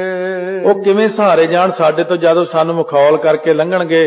ਹੋਰ ਜਦੋਂ ਘਰੇ ਆਉਂਦਾ ਮਿਲਣ ਅਗਲਾ ਕਹਿੰਦਾ ਕਿਉਂ ਜੀ ਸੰਤ ਜੀ ਕਿੱਧਰ ਗਏ ਹੋਏ ਨੇ, ਆਪਣਾ ਫਕੀਰੂ ਕਿੱਥੇ ਆ। ਤੇਰੇ ਇਹੋ ਜਿਹੇ ਨਾਂ ਰੱਖ ਲੈਣੇ ਲੋਕਾਂ ਨੇ ਕਿਹਾ ਕਰਨਾ, ਉਹ ਕੰਮ ਨਹੀਂ ਕਰਦਾ, ਨਖੱਟੂ ਹੈ, ਦਲਿਦਰੀ ਹੈ, ਨਲਾਇਕ ਹੈ, ਪੈਸਾ ਨਹੀਂ ਕਮਾਉਂਦਾ, ਸਾਡੀ ਕਿਉਂ ਬਦਨਾਮੀ ਕਰਦੇ ਹੋ। ਦੁਖ ਹੈ ਬਦਰ ਟਿਗ ਰੰਬਾ ਜੈਸੇ। ਸੋ ਇਸ ਕਰਕੇ ਖਿਆਲ ਕਰੋ, ਜਿਵੇਂ ਬੇਰੀ ਕੋਲੇ ਕੇਲਾ ਦੁਖੀ ਹੋਈ ਹੁੰਦਾ, ਤੋ ਬੇਰੀ ਕੋਲ ਖੜੀ ਹੋਵੇ, ਉਹ ਝੂਲਾ ਉਹ ਚੀਰੀਆ, ਇਸ ਕਰਕੇ ਉਹ ਹਿਲਦੀ ਬੇਰੀ ਉਹਦੇ ਕੰਡੇ ਕੇਲੇ ਦੇ ਪੱਤਿਆਂ ਨੂੰ ਚੀਰਦੇ ਆ, ਐ ਕੇਲਾ ਦੁਖੀ ਹੁੰਦਾ ਹੈ। ਸੰਗਤ ਤਜਹ ਫਕੀਰਨ ਕੈਰੀ। ਛੱਡਦੇ ਪੁੱਤ ਫਕੀਰਾਂ ਦੀ ਸੰਗਤ ਨਹੀਂ ਕਰੀ, ਤੇ ਘਰ ਉਜਾੜਨ ਵਾਲਾ ਕੰਮ ਹੈ ਤੇਰਾ। ਪੰਕਤ ਵੈਸੋ ਗਿਆਤਨ ਹੇਰੀ। ਮਾਂ ਕਹਿੰਦੀ ਜਿਹੜੇ ਗਿਆਨਵਾਨ ਆ ਨਾ, ਪੈਸਾ ਕਮਾਉਣ ਦੇ ਤਰੀਕੇ ਦੱਸਦੇ ਆ, ਉਹਨਾਂ ਦੇ ਕੋਲ ਬੈਠਿਆ ਕਰ। ਜੋ ਨਿਜ ਨਿਜ ਕਰ ਹੀ ਕੋ ਕਾਜਾ। ਸੋ ਜਿਹੜੇ ਆਪੋ ਆਪਣਾ ਕੰਮ ਕਰਦੇ ਨੇ ਉੱਥੇ ਬੈਠੀ ਦਾ ਹੁੰਦਾ। ਜੋ ਤੁਮ ਕਰਹੁ ਤਾਤ ਲਖ ਲਾਜਾ। ਇਹ ਪੁੱਤਰ ਲਾਜ ਨੂੰ ਸਮਝ, ਪਿਤਾ ਦੀ ਲਾਜ ਨਾ ਖਰਾਬ ਕਰ। ਦੁਨੀਆ ਚ ਕਿੰਨੇ ਤੇਰੇ ਪਿਤਾ ਜੀ ਦੀ ਵਡਿਆਈ ਹੈ, ਲੋਕੀ ਦੂਰੋਂ ਝੁਕਦੇ। ਪਟਵਾਰੀ ਸਾਹਿਬ ਆ ਗਏ, ਪਟਵਾਰੀ ਕਾਨੂੰਗੋ ਉਹਨਾਂ ਜ਼ਮਾਨਿਆਂ ਚ ਬਹੁਤ ਵੱਡੀ ਪੋਸਟ ਮੰਨੀ ਜਾਂਦੀ ਸੀ, ਹੁਣ ਵੀ ਆ, ਪਰ ਉਦੋਂ ਪਿੰਡਾਂ 'ਚ ਇੱਕ ਸਿਪਾਹੀ ਆਉਂਦਾ ਹੁੰਦਾ ਸੀ। ਪਹਿਲਾਂ ਸਾਰਾ ਪਿੰਡ ਦੇਖਣ ਆਉਂਦਾ ਹੁੰਦਾ ਸੀ, ਸਿਪਾਹੀ ਆਇਆ, ਇਉਂ ਲੋਕੀ ਇਕੱਠੇ ਹੋ ਜਾਂਦੇ ਹੁੰਦੇ ਸੀ। ਕੋਈ ਮਾੜਾ ਜਿਹਾ ਸਰਕਾਰੀ ਬੰਦਾ ਵੀ ਆ ਜਾਏ, ਚੌਂਕੀਦਾਰ ਨੂੰ ਹੀ ਸਲੂਟ ਮਾਰੀ ਜਾਂਦੇ ਹੁੰਦੇ ਲੋਕ, ਵੀ ਖਾਕੀ ਜੀ ਵਰਦੀ ਪਾ ਕੇ ਆ ਗਿਆ। ਇਸ ਕਰਕੇ ਪੁਰਾਣੇ ਲੋਕ ਬਹੁਤ ਕਰਦੇ ਹੁੰਦੇ ਸੀ ਇੱਜ਼ਤ ਮਾਣ। ਤਾਂ ਉਹ ਕਹਿੰਦੇ ਫਿਰ ਇਹ ਤਾਂ ਪਟਵਾਰੀ ਤਾਂ ਇਲਾਕੇ ਦਾ ਹੀ ਸਮਝ ਲਓ, ਬਹੁਤ ਵੱਡਾ ਅਫਸਰ ਮੰਨਿਆ ਜਾਂਦਾ ਸੀ। ਸੁਨੇ ਸਭੈ ਬਚ ਜੇ ਕਹਿ ਮਾਤਾ। ਮਹਾਰਾਜ ਹਾਂ ਮਾਤਾ ਜੀ ਹਾਂ, ਸੁਣਦੇ ਸਾਰੇ ਬਚਨ ਨੇ, ਪਰ ਪਤਾ ਕੀ ਕਰਨਾ ਹੈ। ਚਿਤ ਨਾ ਲੱਗਿਆ ਕਉ ਬਾਤਾ। ਕੋਈ ਗੱਲ ਚਿਤ ਨੂੰ ਨਹੀਂ ਲੱਗੀ, ਗੱਲ ਤਾਂ ਚਿਤ ਨੂੰ ਇਹ ਲੱਗੀ ਕਿ ਨਾਨਕ ਦੁਖੀਆ ਸਭ ਸੰਸਾਰ ਤਾਂ ਮਾਤਾ ਜੀ ਦੁਖੀ ਅੰਦਰੋਂ ਸੋਚਦੇ ਨੇ। ਮੈਂ ਤਾਂ ਸੋਚਦਾ ਸਾਰੀ ਦੁਨੀਆ ਦਾ ਦੁੱਖ ਕੱਟਣ ਨੂੰ ਫਿਰਦਾ ਮੈਂ ਤਾਂ, ਤੁਸੀਂ ਸੋਚਦੇ ਹੋ ਘਰੇ ਪੈਸੇ ਲਿਆਵੇ। ਪੁਨ ਪੜ ਰਹੇ ਪਾਏ ਮੁਖ ਬਸਨਾ। ਸੋ ਇਸ ਕਰਕੇ ਮਹਾਰਾਜ ਸੱਚੇ ਪਾਤਸ਼ਾਹ ਫੇਰ ਪੜ ਰਹੇ, ਲੰਮੇ ਪੈ ਗਏ, ਕੱਪੜਾ ਲੈ ਕੇ ਫੇਰ ਪੈ ਗਏ। ਕੋਈ ਨਹੀਂ ਸੁਣੀ ਹੈ, ਅਣਸੁਣੀ ਕਰਤੀਆਂ। ਦੂਸ਼ਣ ਭਏ ਸੋ ਬੋਲੇ ਕਸਨਾ। ਚੁੱਪ ਹੋ ਗਏ, ਕੁਛ ਵੀ ਨਾ ਬੋਲੇ ਉਸ ਵਕਤ। ਪਰਾ ਭਗਤ ਮਹਿ ਭਗਤ ਦਸਾਸੀ। ਜਿਵੇਂ ਪਰਾ ਭਗਤੀ ਵਿੱਚ ਭਗਤ ਦੀ ਹਾਲਤ ਵਰਗੀ ਪਰਾ ਭਗਤੀ ਹੁੰਦੀ ਜਿਹੜੀ ਆ, ਸੋ ਮਧਮਾ ਬਸੰਤੀ ਪਰਾ ਬਾਣੀ ਜਦੋਂ ਚੱਲਦੀ ਅੰਦਰ, ਤਾਂ ਇਹ ਕਰਕੇ ਪਰਾ ਬਾਣੀ ਦੀ ਤਰ੍ਹਾਂ ਰੋਮ ਰੋਮ ਅਭਿਆਸ ਚੱਲ ਪਿਆ। ਜਿਵੇਂ ਉਹ ਰੋਮ ਰੋਮ ਅਭਿਆਸ ਵਾਲੇ ਵੀ ਐਂ ਲੰਮੇ ਪਏ ਰਹਿੰਦੇ ਜ਼ਿਆਦਾਤਰ, ਉਹ ਐਂ ਆਨੰਦ ਲੈਂਦੇ ਬਹਿ ਕੇ, ਇੱਕ ਖੂੰਜੇ ਲਾ ਕੇ ਬਹਿਣ ਕਿ ਉਹ ਰੋਮ ਰੋਮ ਦਾ ਜਾਪ ਹੋ ਰਿਹਾ। ਫਿਰ ਇਸ ਕਰਕੇ ਉਹ ਪਰਾ ਬਾਣੀ ਵਾਲਿਆਂ ਨੂੰ ਪੈ ਗਏ ਨੇ। 10 ਬਿਦ ਕੀਨੀ ਸ੍ਰੀ ਸੁਖ ਰਾਸੀ। ਉਸੇ ਪ੍ਰਕਾਰ ਸਤਿਗੁਰੂ ਮਹਾਰਾਜ ਸੱਚੇ ਪਾਤਸ਼ਾਹ ਕਰ ਰਹੇ ਨੇ, ਆਪ ਨਿਰੰਕਾਰ ਪਰਮੇਸ਼ਰ ਨੇ ਆਪਣਾ ਹੀ ਰੂਪ ਧਾਰਨ ਕੀਤਾ ਹੈ। ਰਹਿਣ ਦਿਵਸ ਪਰ ਰਹਿ ਨਿਕੇਤਾ। ਰਾਤ ਦਿਨ ਘਰੇ ਹੀ ਰਹਿੰਦੇ ਹਨ ਜੀ। ਵਿਚਰਨਾ ਬੋਲ ਹੈ ਕਬ ਹੈ ਸੁਚੇਤਾ। ਕਦੇ ਵੀ ਸੁਚੇਤ ਹੋ ਕਰਕੇ ਮਹਾਰਾਜ ਸੱਚੇ ਪਾਤਸ਼ਾਹ ਨਾ ਤੁਰਦੇ ਫਿਰਦੇ ਨੇ, ਨਾ ਗੱਲ ਕਰਦੇ ਨੇ, ਮਸਤ ਹੋ ਕੇ ਬੈਠੇ ਰਹਿੰਦੇ ਨੇ। ਤੇ ਉਨਮਤ ਨਿਮਗਨ ਆਨੰਦਾ। ਬਹੁਤ ਨਿਮਗਨ ਹੋ ਕੇ, ਉਨਮਤ ਹੁੰਦਾ ਮਸਤ ਜੇ ਹੋ ਕੇ ਬੈਠੇ ਰਹਿੰਦੇ ਨੇ। ਸੋਚਦੇ ਨੇ ਕੀ ਕਰੀਏ, ਪਹਿਲਾਂ ਕਿੱਥੋਂ ਸ਼ੁਰੂ ਕਰੀਏ ਪ੍ਰਚਾਰ ਕਰਨਾ। ਸਰਜ ਲਖ ਹੈ ਨਰ ਤਨ ਸੁਖ ਕੰਦਾ। ਇਸ ਕਰਕੇ ਰੁਜ ਹੁੰਦਾ ਰੋਗ ਸਹਿਤ ਬਿਮਾਰ ਜਾਣ ਲੱਗ ਪਏ ਘਰ ਦੇ ਲੋਕੀ ਵੀ ਕਹਿੰਦੇ ਪਾਸੇ ਜੇ ਚਾਦਰ ਜੀ ਲੈ ਕੇ ਬੈਠੇ ਰਹਿੰਦੇ ਆ, ਦਿਖਾਈ ਲਓ ਕਿਸੇ ਨੂੰ, ਕਿਸੇ ਵੈਦ ਨੂੰ ਸੱਦ ਲਓ ਕਿਸੇ ਨੂੰ, ਤੇ ਬਿਮਾਰ ਲੱਗਦੇ ਆ। ਖਾਣ ਪਾਣ ਰਚ ਸੋ ਕਰਹੀ। ਖਾਣ ਪਾਣ ਦਾ ਰੁਚ ਨਾਲ ਕਰਦੇ ਨਹੀਂ, ਕੁਝ ਖਾਂਦੇ ਨਹੀਂ ਪੀਂਦੇ ਨਹੀਂ। ਪਹਿਲਾਂ ਵੀ ਮੈਂ ਇੱਕ ਵਾਰ ਕਥਾ ਸੁਣਾਏ, ਲੋਕੀ ਫਿਰ ਕਾਫੀ ਸੰਗਤ ਹੱਸਦੀ ਇਸ ਗੱਲ ਤੇ। ਕਿਸੇ ਪਿੰਡ ਚਲੇ ਗਏ ਤੇ ਬੈਠੇ ਬੈਠੇ ਹੁਣ ਆਪਣੀ ਧਾਤ ਵਾਹਿਗੁਰੂ ਵਾਹਿਗੁਰੂ ਕਰਨ ਦੀ, ਉਹ ਬੈਠੇ ਬੈਠੇ ਮੈਂ ਕਿਹਾ ਵਾਹਿਗੁਰੂ ਵਾਹਿਗੁਰੂ। ਉਹ ਮਾਈ ਜਿੱਥੇ ਗਏ ਸੀ ਕਹਿੰਦੇ ਕੀ ਗੱਲ ਭਾਈ ਕੋਈ ਦੁਖਦਾ? ਮੈਂ ਦੁਖਦਾ ਤਾਂ ਕੁਛ ਨਹੀਂ। ਕਹਿੰਦੇ ਆ ਵਾਹਿਗੁਰੂ ਵਾਹਿਗੁਰੂ ਕਿਹਾ ਤੂੰ? ਮੈਂ ਕਿਹਾ ਇਹ ਥੋੜੀ ਵੀ ਮੇਰੇ ਗੋਡੇ ਦੁਖਦੇ ਜਾਂ ਕੋਈ ਬਾਹਾਂ ਦੁਖਦੀਆਂ। ਕਹਿੰਦੀ ਸਾਡੇ ਜਦ ਕਾ ਦੁਖਦਾ ਤਾਈਓ ਵਾਹਿਗੁਰੂ ਕਹਿੰਦੇ ਅਸੀਂ। ਇਸ ਕਰਕੇ ਹੁਣ ਗੁਰੂ ਨਾਨਕ ਸਾਹਿਬ ਨੂੰ ਸਮਝ ਲੈ ਬਿਮਾਰ ਹੋ ਗਏ। ਇਹ ਤਾਂ ਵਿਚਾਰੇ ਬੈਠੇ ਹੀ ਰਹਿੰਦੇ ਨੇ, ਕੋਈ ਖਾਂਦੇ ਨਹੀਂ ਪੀਂਦੇ ਨਹੀਂ। ਲੋਕੀ ਇਹਦੇ ਅਵਸਥਾ ਵਾਲੇ ਬੰਦੇ ਨੂੰ ਕਹਿਣਗੇ ਇਸ ਤਾਂ ਮਸਤਾਨਾ ਜਿਹਾ ਉਹੀ ਇੱਥੇ ਔਲੀ ਬੋਲੀ ਤੁਰਿਆ ਰਹਿੰਦਾ, ਕੋਈ ਕੰਮ ਨਹੀਂ ਕਾਰ ਨਹੀਂ ਕਰਦਾ। ਅਵਸਥਾ ਨੂੰ ਫੜਦੇ ਨਹੀਂ ਤੇ ਅਵਸਥਾ ਕਿੰਨੀ ਉੱਚੀ ਹੋ ਚੱਲੀ ਆ। ਗੁਰੂ ਤੇਗ ਬਹਾਦਰ ਸਾਹਿਬ ਨੂੰ ਬਾਬੇ ਬਕਾਲੇ ਵੇਖ 26 ਸਾਲ 9 ਮਹੀਨੇ 13 ਦਿਨ ਭੋਰੇ 'ਚ ਬੈਠੇ, ਕਦੇ ਕਦੇ ਬਾਹਰ ਆਉਣਾ। ਮਹਾਰਾਜ ਦਾ ਹੋਰ ਹੀ ਅੱਖਰ ਕਹਿੰਦੇ ਇਹ ਮਸਤਾਨਾ ਜਿਹੀ ਆ, ਬਸ ਇਹ ਸੋਢੀ ਇਹੋ ਜਿਹੀ ਆ, ਪਛਾਣ ਹੀ ਨਹੀਂ ਸਕੇ ਸਾਰੀ ਜ਼ਿੰਦਗੀ। ਜਾਂ ਉਹ ਤਾਂ ਆ ਕਰਕੇ ਰੌਲਾ ਪਾਇਆ ਮੱਖਣ ਸ਼ਾਹ ਨੇ, ਉਹ ਗੁਰੂ ਲੱਧ ਹੋ ਰੇ, ਗੁਰੂ ਲੱਧ ਹੋ ਰੇ। ਉਹ ਮੇਰੀ ਗੱਲ ਅੰਤਰਜਾਮਤਾ ਤਾਂ ਦੱਸਦੀ, ਫੇਰ ਪਤਾ ਲੱਗਾ ਉਹ ਇਹ ਸੱਚੇ ਪਾਤਸ਼ਾਹ ਆਪ ਨੇ। ਇਸ ਕਰਕੇ ਦੁਨੀਆ ਨੂੰ ਤਾਂ ਜਣਾਉਂਦੇ ਹੀ ਨਹੀਂ ਹਨ ਕਿ ਮੇਰੇ ਅੰਦਰ ਕੀ ਹੈ। ਸ਼ਾਂਤ ਬ੍ਰਿਤ ਮੁਖ ਤੂਸਨ ਧਰਹਿ। ਇਸ ਕਰਕੇ ਸ਼ਾਂਤੀ ਬਿਰਤੀ ਰੱਖੀ ਹੋਈ ਆ, ਚੁੱਪ ਰਹਿੰਦੇ ਨੇ, ਕਿਸੇ ਨਾਲ ਕੋਈ ਗੱਲ ਨਹੀਂ ਕਰਦੇ ਹਨ। ਮਾਤ ਆਨ ਬਹੁ ਕਰ ਕਰ ਹੇਤੂ। ਮਾਤਾ ਬੜੇ ਪਿਆਰ ਨਾਲ ਕਹਿੰਦੀ ਆ ਕਿ ਅਸਨ ਖਵਾਵਹਿ ਮਦਰ ਸਮੇਤ। ਮਿੱਠੇ ਮਿੱਠੇ ਭੋਜਨ ਖਵਾਉਂਦੀ, ਸ਼ਾਇਦ ਨਿਆਣਾ ਪਰਚ ਜੇ। ਦੁਰਬਲ ਭਾ ਤਵ ਤਾਤ ਸਰੀਰਾ। ਪੁੱਤ ਤੇਰਾ ਸਰੀਰ ਦੇਖ ਕਿੰਨਾ ਕਮਜ਼ੋਰ ਹੋ ਗਿਆ ਹੈ। ਕਿਉ ਨਾ ਕਹੋ ਨਿਜ ਰੋਜ ਕੀ ਪੀਰਾ। ਉਹ ਦੱਸ ਕੀ ਦੁਖਦਾ? ਆ ਭੁੱਖ ਨਹੀਂ ਲੱਗਦੀ, ਸਿਰ ਦੁਖਦਾ, ਜਾਂ ਅੰਦਰ ਪੇਟ ਦਰਦ ਹੁੰਦਾ, ਜਾਂ ਕੰਨੂੰ ਕੀ ਬਿਮਾਰੀ ਹੁੰਦੀ ਕਿ ਨੀਂਦ ਨਹੀਂ ਆਉਂਦੀ, ਅਸੀਂ ਡਾਕਟਰ ਨੂੰ ਦਿਖਾ ਲਈਏ ਤੈਨੂੰ। ਅਨਨ ਪੀਤ ਅਚੰਚਲ ਅੰਗਾ। ਕਿਉਂਕਿ ਤੇਰੇ ਜਿਹੜਾ ਸਰੀਰ ਹੈ ਨਾ, ਆਦੇ ਮੁੱਖ ਪੀੜਾ ਹੋ ਗਿਆ, ਫਿਰ ਅੰਗ ਤੇਰੇ ਜਿਹੜੇ ਹਿੱਲਣ ਜੁਲਣ ਉਹ ਸਮਾਧੀ ਚ ਐ ਹੋ ਜਾਂਦਾ। ਅਸਲ ਚ ਸਾਰੇ ਅੰਗ ਉਂਗ ਜੇ ਢਿੱਲੇ ਹੀ ਪੈ ਜਾਂਦੇ ਨੇ। ਜਦੋਂ ਸਮਾਧੀ ਲੱਗਦੀ ਹੈ ਰੋਟੀ ਵੀ ਨਹੀਂ ਲੰਘਦੀ, ਫਿਰ ਅੰਦਰ ਨੂੰ ਪਾਣੀ ਵੀ ਇੱਕ ਘੋਟੀ ਪੀ ਹੁੰਦਾ। ਉਦੋਂ ਬਹੁਤ ਸਮਾਧੀ ਚ ਔਖਾ ਹੁੰਦਾ ਬੰਦੇ ਨੂੰ ਖਾਣਾ ਪੀਣਾ। ਜੇ ਤਾਂ ਕੋਈ ਸੰਭਾਲਣ ਵਾਲਾ ਹੋਵੇ ਫਿਰ ਤਾਂ ਠੀਕ ਆ। ਹੁਣ ਨਿਆਣਿਆਂ ਦੇ ਕੋਲ ਕੋਈ ਰਹਿੰਦਾ ਹੋਵੇ, ਨਿਆਣਿਆਂ ਵਿਚਾਰਿਆਂ ਨੂੰ ਕੀ ਪਤਾ ਹੁੰਦਾ ਵੀ ਇਹਨੂੰ ਸਮਾਧੀ ਲੱਗੀ ਆ ਜਾਂ ਕੀ। ਲੋਕ ਤਾਂ ਇਹੀ ਸਮਝਣਗੇ ਬੇਹੋਸ਼ ਹੋ ਕੇ ਡਿੱਗ ਪਿਆ, ਕਦੇ ਕੋਈ ਕੁਛ ਕਹਿੰਦਾ। ਕਈ ਵਾਰ ਸਾਨੂੰ ਕਈਆਂ ਨੂੰ ਐਂ ਸੰਭਾਲਣਾ ਪਿਆ, ਸਾਨੂੰ ਤਾਂ ਪਤਾ। ਤੇ ਉਹ ਜਿਹਨੇ ਦੇਖਣ ਵਾਲੇ ਨੇ ਕਹਿਣਾ ਅੱਛਾ ਬੇਹੋਸ਼ ਹੋ ਗਿਆ, ਅਸੀਂ ਕਹਿਣਾ ਹਾਂ ਚਾਦਰ ਪਾ ਨਹੀਂ, ਚੱਲ ਪਿਆ ਠੀਕ ਆ। ਫਿਰ ਉਹਨੂੰ ਹੌਲੀ ਹੌਲੀ ਪੁੱਛਣਾ, ਚੱਲ ਇੱਕ ਰੋਟੀ ਤਾਂ ਖਾ ਲੈ, ਅੱਧੀ ਖਾ ਲੈ, ਚੱਲ ਦਾਲ ਹੀ ਖਾ ਲੈ। ਮਸਾਂ ਮਨਾ ਕੇ ਦਾਲ ਦੂਲ ਖਵਾਉਣੀ, ਕਿਉਂਕਿ ਨਾਮ ਦਾ ਇਕਾਗਰਤਾ ਰਸ ਟਿਕਾਓ ਇੰਨਾ ਜ਼ਿਆਦਾ ਬਣ ਜਾਂਦਾ ਬੰਦੇ ਦਾ। ਕਈ ਵਾਰ ਤਾਂ ਐਂ ਜੀ ਕਰਦਾ ਸਰੀਰ ਛੱਡ ਕੇ ਹੁਣ ਸੱਚਖੰਡ ਚਲੇ ਜਾਈਏ, ਇਹੀ ਜੀ ਬਿਰਤੀ ਬਣ ਜਾਂਦੀ ਆ। ਪਰ ਅੱਗੇ ਸੱਚਖੰਡ ਵਾਲੇ ਕਿਹੜਾ ਪ੍ਰਵਾਨ ਕਰਦੇ ਆ, ਉਹ ਕਹਿੰਦੇ ਚੱਲ ਵਾਪਸ। ਮਹਾਂਪੁਰਖਾਂ ਨੇ ਜਿਵੇਂ 2 ਵਾਰੀ ਸਰੀਰ ਛੱਡਿਆ ਸੀ ਆਪਦਾ। ਸੰਤ ਬਾਬਾ ਜਰਨੈਲ ਸਿੰਘ ਜੀ ਖਾਲਸਾ ਜਦ ਪਿੰਡ ਸੀਗੇ, ਘਰਦਿਆਂ ਨੂੰ ਪਤਾ ਨਹੀਂ ਪਤਾ ਹੋਵੇ ਕਿ ਨਾ, ਮੈਨੂੰ ਦੱਸਦੇ ਸੀ, ਕਹਿੰਦੇ ਯਾਰ 40 ਦਿਨ ਮੈਂ 2 ਵਾਰ ਲਾਏ ਨਾ, 100 ਪਾਠ 150 ਪਾਠ ਜਪਜੀ ਸਾਹਿਬ ਦਾ, 22 ਘੰਟੇ ਦਾ ਨਿਤਨੇਮ। ਤਾਂ ਉਸ ਵਕਤ ਕਹਿੰਦੇ 38ਵੇਂ ਦਿਨ ਜਾ ਕੇ ਸਰੀਰ ਹੀ ਛੱਡਤਾ। ਜਦ ਸੱਚਖੰਡ ਦੇ ਦਰਵਾਜ਼ੇ ਤੇ ਗਏ, ਗੁਰੂ ਨਾਨਕ ਸਾਹਿਬ ਅੱਗੇ ਖੜੇ, ਕਹਿੰਦੇ ਹਲੇ ਕਿੱਧਰ ਆਉਣਾ, ਹਲੇ ਤਾਂ ਸੇਵਾ ਲੈਣੀ ਹੈ, ਚੱਲ ਵਾਪਸ। ਉਹ ਵੀ ਨਾ ਬਾੜਦੇ, ਜਦ ਤੱਕ ਪਰਾ ਲੱਭਦਾ ਦੁਨੀਆ 'ਚ ਸਰੀਰ ਨਹੀਂ ਛੱਡ ਸਕਦੇ ਆਪਾਂ। ਦੁਬਾਰਾ ਫੇਰ ਗਏ, ਫੇਰ ਮੋੜ ਤੇ। ਸੋ ਇਸ ਕਰਕੇ ਆ ਕਿ ਅਵਸਥਾ ਹੀ ਇੰਨੀ ਉੱਚੀ ਹੁੰਦੀ ਆ। ਫੇਰ ਇਹੀ ਜੀ ਅਵਸਥਾ ਬਣ ਗਈ, ਫਿਰ ਰੋਜ਼ ਹੀ ਸਰੀਰ ਛੱਡ ਦਿਆ ਕਰਨ। ਕਹਿੰਦੇ ਹੁਣ ਦੂਜੀ ਤਰ੍ਹਾਂ ਛੱਡਿਆ, ਹੁਣ ਮੈਂ ਹੋ ਕੇ ਵੀ ਮੁੜਿਆ ਉਹਨਾਂ ਸੱਚਖੰਡ ਤੋਂ। ਤੇ ਪਰ ਕਹਿੰਦੇ ਆਮ ਸਿੰਘ ਸਮਝਦੇ ਵੀ ਸਵੇਰੇ ਉੱਠਦਾ ਨਹੀਂ, ਐ ਨਹੀਂ ਕਰਦਾ। ਕਹਿੰਦੇ ਮਾੜਾ ਜਿਹਾ ਹਿਲਾ ਦਿਆ ਕਰੋ ਮੈਨੂੰ, ਕਿਉਂਕਿ ਮੈਂ ਸਰੀਰ ਹੀ ਛੱਡ ਕੇ ਚਲੇ ਜਾਂਦਾ ਹੁੰਦਾ। ਇੰਨੀ ਉੱਚੀ ਅਵਸਥਾ ਦੇ ਮਾਲਕ ਸਨ। ਬਿਗਸ ਨਾ ਬੋਲੋ ਸੰਗ ਉਮੰਗਾ। ਸੋ ਇਸ ਕਰਕੇ ਕਹਿੰਦੇ ਨਾ ਕਿਸੇ ਨਾਲ ਖੁਸ਼ ਨਹੀਂ ਹੁੰਦੇ, ਬੋਲਦੇ ਨਹੀਂ, ਉਤਸ਼ਾਹ ਨਹੀਂ ਰੱਖਦੇ ਮਨ ਦੇ ਅੰਦਰ। ਦੇਖਣ ਨੂੰ ਐ ਲੱਗਣਾ, ਕਈ ਵਾਰ ਮੈਂ ਪੁੱਛਣਾ ਨਾਰਾਜ਼ ਹੋ? ਨਹੀਂ ਨਾਰਾਜ਼ ਤਾਂ ਨਹੀਂ, ਫਿਰ ਆਏ ਮੂੰਹ ਜਿਹਾ ਬਣਾਇਆ ਜਦ ਅਸੀਂ ਵਿਦਿਆਰਥੀ ਹੁੰਦੇ ਸੀ। ਕਹਿੰਦੇ ਨਹੀਂ ਤੈਨੂੰ ਹੁਣ ਇਹਨਾਂ ਗੱਲਾਂ ਦਾ ਮੈਂ ਕੀ ਦੱਸਾਂ। ਫਿਰ ਹੌਲੀ ਹੌਲੀ ਦੱਸਣ ਲੱਗੇ, ਬਰਾਗ ਹੋ ਜਾਂਦਾ। ਫਿਰ ਕਹਿੰਦੇ ਅੱਜ ਫਲਾਣੇ ਇਸ ਤਰ੍ਹਾਂ ਹੋਇਆ ਸੀ, ਆਹ ਹੋਇਆ ਸੀ। ਫਿਰ ਇਹ ਸਮਝਣ ਲੱਗ ਗਏ ਵੀ ਅੱਛਾ ਆਹ ਗੱਲਾਂ ਹੁੰਦੀਆਂ। ਅਸੀਂ ਤਾਂ ਆਖਿਆ ਵੀ ਨਾਰਾਜ਼ ਨੇ ਵੀ ਜਿਹੜਾ ਚਿਹਰਾ ਏਦਾਂ ਬਣਾਇਆ। ਨਿਜ ਸੰਗੀ ਕੈ ਸੰਗਮ ਮਾਹੀ। ਆਪਣੇ ਸੰਗੀ ਦੇ ਨਾਲ ਦੇ ਜਿਹੜੇ ਸੰਗੀ ਸੀਗੇ ਸਾਥੀ, ਉਹਨਾਂ ਦੇ ਸੰਗਮ ਦੇ ਵਿੱਚ, ਉਹਨਾਂ ਮਿੱਤਰਾਂ ਦੇ ਵਿੱਚ ਮਿਲ ਕੇ ਵਿਚਰਤ ਕਿਉਂ ਤੁਮ ਨਾਹੀ। ਪਹਿਲਾਂ ਤਾਂ ਨਿਆਣਿਆਂ ਨਾਲ ਤੁਸੀਂ ਖੇਡਦੇ ਸੀ, ਦੌੜਦੇ ਸੀ, ਭੱਜਦੇ ਸੀ, ਗੱਲਾਂ ਕਰਦੇ ਸੀ। ਹੁਣ ਗਲੀ 'ਚ ਖੇਡਣ ਹੀ ਨਹੀਂ ਜਾਂਦੇ ਹੋ। ਬਾਸਰ ਨਿਸਾ ਇਕਾਂਤ ਨਿਕੇਤੂ। ਇਸ ਕਰਕੇ ਤੁਸੀਂ ਰਾਤ ਦਿਨ ਇਕਾਂਤ ਵਿੱਚ ਬੈਠੇ ਰਹਿੰਦੇ ਹੋ। ਪਰੇ ਰਹੋ ਕਿਉਂ ਕਰਤ ਨਾ ਹੇਤੂ। ਲੰਮੇ ਹੀ ਪਏ ਰਹਿੰਦੇ ਹੋ, ਕਿਸੇ ਨਾਲ ਹੇਤ ਨਹੀਂ ਕਰਦੇ ਹੋ। ਰਚ ਸੋ ਅਸਨ ਕਰਤ ਨਹਿ ਖਾਨਾ। ਰੁਚੀ ਨਾਲ ਭੋਜਨ ਨਹੀਂ ਕਰਦੇ ਹੋ। ਇਸ ਕਰਕੇ ਇਹ ਅਵਸਥਾ ਵਾਲੇ ਦੀ ਗੱਲ ਸੁਣਾ ਰਹੇ ਆ। ਕਈ ਇਹਨਾਂ ਗੱਲਾਂ ਨੂੰ ਸੁਣ ਕੇ ਪਖੰਡੀ ਇਉਂ ਕਰਨ ਲੱਗ ਜਾਂਦੇ ਹੁੰਦੇ ਆ। ਕਈ ਘਰਾਂ 'ਚ ਵੀ ਕਰ ਸਕਦੇ ਆ। ਧਿਆਨ ਰੱਖਿਆ ਕਰੋ ਕਿਤੇ ਉਹੀ ਰੋਟੀ ਛੱਡ ਕੇ ਬਹਿ ਜਾਣ ਵੀ ਅਸੀਂ ਵੀ ਹੁਣ ਬ੍ਰਹਮ ਗਿਆਨੀ ਬਣ ਗਏ ਆ। ਇੱਥੇ ਮੈਨੂੰ ਪਤਾ ਲੱਗਿਆ ਇੱਕ ਪਿੰਡ, ਇੱਕ ਸ਼ਹਿਰ ਹੀ ਬ੍ਰਹਮ ਗਿਆਨੀਆਂ ਦਾ, ਉਹ ਬਹਿ ਕੇ ਧਿਆਨ ਲਾ ਕੇ ਇੱਥੇ ਤੱਕ ਸਾਰਾ ਕੁਝ ਦੱਸਦੇ ਆ ਵੀ ਫਲਾਣੇ ਦੇ ਪੱਲੇ ਕੀ ਆ, ਫਲਾਣੇ ਦੇ ਪੱਲੇ ਕੀ ਆ। ਉਹ ਹੈ ਸਾਰੇ ਨਕਲੀ, ਉਦਾਂ ਹੀ ਬ੍ਰਹਮ ਗਿਆਨੀ ਬਣੇ ਹੋਏ ਨੇ। ਕਿਦੋਂ ਉਦਰ ਰਜ ਕੋ ਬਲਵਾਨਾ।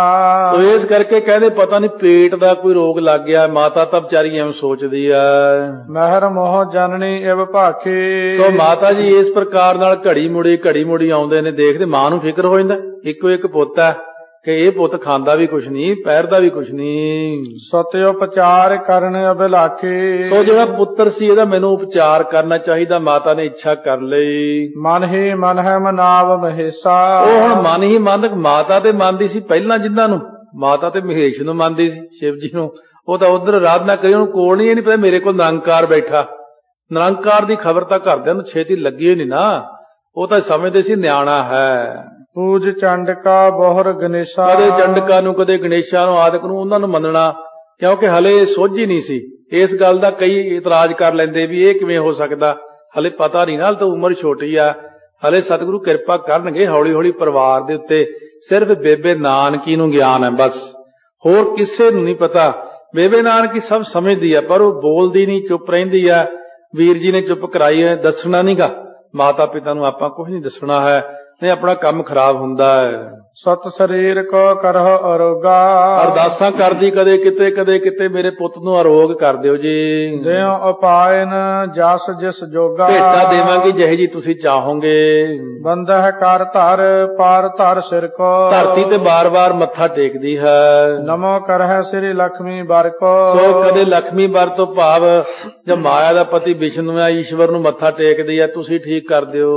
ਸੁਤ ਕਰ ਗਹਿ ਕਰ ਬਹੁਰ ਬੋਲੀ। ਫਿਰ ਮਹਾਰਾਜ ਦਾ ਹੱਥ ਪਕੜ ਕੇ ਬੋਲੇ, ਮਾਤਾ ਜੀ ਕਹੋ ਆਪਣੀ ਪੀੜਾ ਖੋਲੀ। ਆਪਣੀ ਮੈਨੂੰ ਪੀੜਾ ਤਾਂ ਦੱਸ ਦਿਓ ਕੀ ਹੈ। ਤਿਸ ਪਰ ਮੈਂ ਕਰਵਾਉ ਇਲਾਜ। ਉਹਦੇ ਤੇ ਮੈਂ ਇਲਾਜ ਤਾਂ ਕਰਵਾ ਦਿਆਂ। ਵੈਦ ਬੁਲਾਏ ਬਿਲਮ ਬਿਨ ਆਜਾ। ਬਿਨਾਂ ਦੇਰੀ ਤੋਂ ਹੀ ਅੱਜ ਹੀ ਵੈਦ ਬੁਲਾ ਲੈਨੀ ਆ। ਮਸਟ ਕਰੀ ਬੇਦੀ ਕੁਲ ਨਾਥਾ। ਹੁਣ ਮਹਾਰਾਜ ਫੇਰ ਚੁੱਪ ਹੋ ਗਏ, ਬੋਲਦੇ ਹੀ ਨਹੀਂ ਹਨ। ਉੱਤਰ ਨਾ ਦੇ ਕੋ ਜਨਨੀ ਸਾਥਾ। ਮਾਤਾ ਜੀ ਨੂੰ ਕੋਈ ਉੱਤਰ ਨਹੀਂ ਦੇ ਰਹੇ ਹਨ। ਸੁਧ ਲੇਵਨ ਆਵਹਿ ਸਭ ਗਿਆਤੀ। ਹੁਣ ਪਿੰਡ ਚੋਂ ਪਤਾ ਲੈਣ ਵਾਲੇ ਲੋਕ ਆਉਣ ਲੱਗੇ, ਰਿਸ਼ਤੇਦਾਰ ਆਉਣ ਲੱਗੇ। ਹੁਣ ਉਹਨਾਂ ਆਪਣੀ ਆਪਣੀ ਦਵਾਈ ਦੱਸਣੀ ਹੈ। ਜਨ ਕੋ ਨਹਿ ਅਸਰੀਤ ਸੁਹਾਤੀ। ਸੋ ਜਿਨ੍ਹਾਂ ਨੂੰ ਇਹੀ ਜੀ ਰੀਤੀ ਚੰਗੀ ਲੱਗਦੀ, ਕਈ ਵਿੱਚ ਪ੍ਰੇਮੀ ਵੀ ਸੀਗੇ, ਪਰ ਸਾਰੇ ਆਪੋ ਆਪਣਾ ਇਲਾਜ ਦੱਸਣ ਆਉਂਦੇ ਨੇ। ਭੋਜਨ ਖਾਤ ਨਾ ਪੀਵਤ ਨੀਰੂ। ਨਾ ਭੋਜਨ ਖਾਂਦੇ ਨਾ ਪਾਣੀ ਪੀਂਦੇ ਨੇ। ਫੇਰ ਤਬੇਦੀ ਭਏ ਅਧੀਰੂ। ਸੋ ਬੇਦੀ ਜਿਹੜੇ ਸਾਰੇ ਦੇਖ ਕਰਕੇ ਅਧੀਰਜ ਹੋ ਗਏ। ਧੀਰਜ ਨਹੀਂ ਮਨ ਦੇ ਅੰਦਰ ਕਾਹਲੇ ਪੈਂਦੇ ਨੇ, ਕੀ ਹੋ ਗਿਆ ਪੁੱਤ ਨੂੰ। ਪੂਰਬ ਸੂਰਤ ਸਾ ਪਰਵਾਰੂ। ਬਹੁਤ ਜ਼ਿਆਦੇ ਝੂਰਦੇ ਨੇ ਸਹਿਤ ਪਰਿਵਾਰ ਦੇ। ਰੋਜਨਾ ਪਾਏ ਨਹਿ ਕਰ ਉਪਚਾਰੂ। ਨਾ ਰੋਗ ਮਿਲਦਾ ਨਾ ਦਵਾਈ ਪਤਾ ਲੱਗਦੀ, ਕੀ ਦਈਏ ਇਹਨਾਂ ਨੂੰ, ਕੀ ਖਵਾਈਏ। ਕਾਲੂ ਸੋ ਬੋਲੇ ਮਿਲ ਸੋਊ। ਕਾਲੂ ਬਾਬਾ ਕਲਿਆਣ ਚੰਦ ਨੂੰ ਮਿਲ ਕੇ ਆਉਂ ਬੋਲੇ, ਤਬ ਤਨ ਜਹ ਕੋ ਦੁਖ ਹੈ ਕੋ। ਤੁਹਾਡੇ ਪੁੱਤਰ ਨੂੰ ਕੋਈ ਦੁੱਖ ਲੱਗਦਾ ਹੈ। ਤੂੰ ਨਚਿੰਤ ਫਿਰ ਹੈ ਕਹੋ ਉਹ ਕੈਸੇ। ਪੈਸੇ ਕਮਾਉਣ ਨੂੰ ਬਾਹਰ ਇੱਧਰ ਕਦੇ ਉੱਧਰ ਚਲਾ ਗਿਆ, ਪਟਵਾਰ ਖਾਨੇ ਕੰਮਾਂ ਚ ਲੱਗੇ। ਪੁੱਤ ਨੂੰ ਤਾਂ ਸੰਭਾਲੋ ਆਪਣੇ ਨੂੰ, ਇਹ ਪਤਾ ਤਾਂ ਕਰੋ ਬਿਮਾਰੀ ਕੀ ਹੈ। ਇੱਕ ਸੁਤ ਬਹੁਰ ਰੁਜੀ ਪਾਇ ਐਸੇ। ਇੱਕੋ ਇੱਕ ਪੁੱਤ ਆ, ਉਹ ਬਿਮਾਰ ਪਿਆ ਤਾਂ ਆਪ ਤੁਸੀਂ ਕੰਮਾਂ 'ਚ ਫਿਰਦੇ ਤੁਰੇ। ਵੈਦ ਬੁਲਾਏ ਇਲਾਜ ਕਰੀ। ਉਹ ਤੋਂ ਚਾਹੀਦਾ ਵੈਦ ਨੂੰ ਬੁਲਾਓ, ਬੁਲਾ ਕੇ ਇਲਾਜ ਕਰੋ। ਦਰਬ ਲੋਭ ਨਹਿ ਹਿਰਦੈ ਤਰੀ। ਪੈਸੇ ਦਾ ਲਾਲਚ ਨਾ ਕਰੋ ਕਿ ਪੈਸੇ ਵਾਸਤੇ ਭੱਜੇ ਫਿਰੋ। ਨਿਆਣਾ ਭਾਵੇਂ ਘਰੇ ਬਿਮਾਰ ਪਿਆ ਹੋਵੇ। ਜੇ ਤਬ ਤਾਤ ਅਰੋਗ ਜਵੰਤੂ। ਜੇ ਤੁਹਾਡਾ ਪੁੱਤਰ ਜੀਵੇਗਾ ਅਰੋਗ ਹੋਵੇਗਾ। ਇਹ ਤੇ ਅਧਿਕ ਹੋਏ ਧਨਵੰਤੂ। ਓਏ ਪੈਸੇ ਤੇ ਬਹੁਤ ਕਮਾ ਲੈਣਗੇ, ਇਹਨਾਂ ਨੂੰ ਠੀਕ ਤਾਂ ਕਰੋ ਪਹਿਲਾਂ। ਸਤ ਸਨੇਹ ਕੋ ਮਨ ਤੇ ਤਿਆਗੀ। ਪੁੱਤਰ ਦਾ ਜਿਹੜਾ ਸੀ ਪਿਆਰ ਮਨ ਤੋਂ ਤਿਆਗਤਾ। ਦਰਬ ਵਿਖੈ ਕਿਉ ਪਾਇ ਅਨੁਰਾਗੀ। ਇਹ ਪੈਸਿਆਂ ਪਿੱਛੇ ਕਿਉਂ ਪਿਆਰ ਕਰੀ ਫਿਰਦੇ ਹੋ। ਤਰਕ ਸੁਨਤ ਗਿਆ ਤਿਨ ਕੀ ਕਾਲੂ। ਉਸ ਵਕਤ ਰਿਸ਼ਤੇਦਾਰਾਂ ਦੀਆਂ ਤਰਕਾਂ ਸੁਣ ਸੁਣ ਕੇ ਬਾਬਾ ਕਲਿਆਣ ਚੰਦ ਸਤੋ ਅਨਜ ਢਿਗ ਤਿਹ ਸ਼ਨ ਲਾਲੂ। ਉਸ ਵਕਤ ਛੋਟਾ ਭਰਾ ਬਾਬਾ ਲਾਲ ਚੰਦ ਜੀ ਕੋਲ ਸਨ। ਵੈਦ ਬੁਲਾਵਨ ਹੇਤ ਬਿਠਾਇਆ। ਵੈਦ ਬੁਲਾਉਣ ਨੂੰ ਉਹਨਾਂ ਨੂੰ ਭੇਜਿਆ।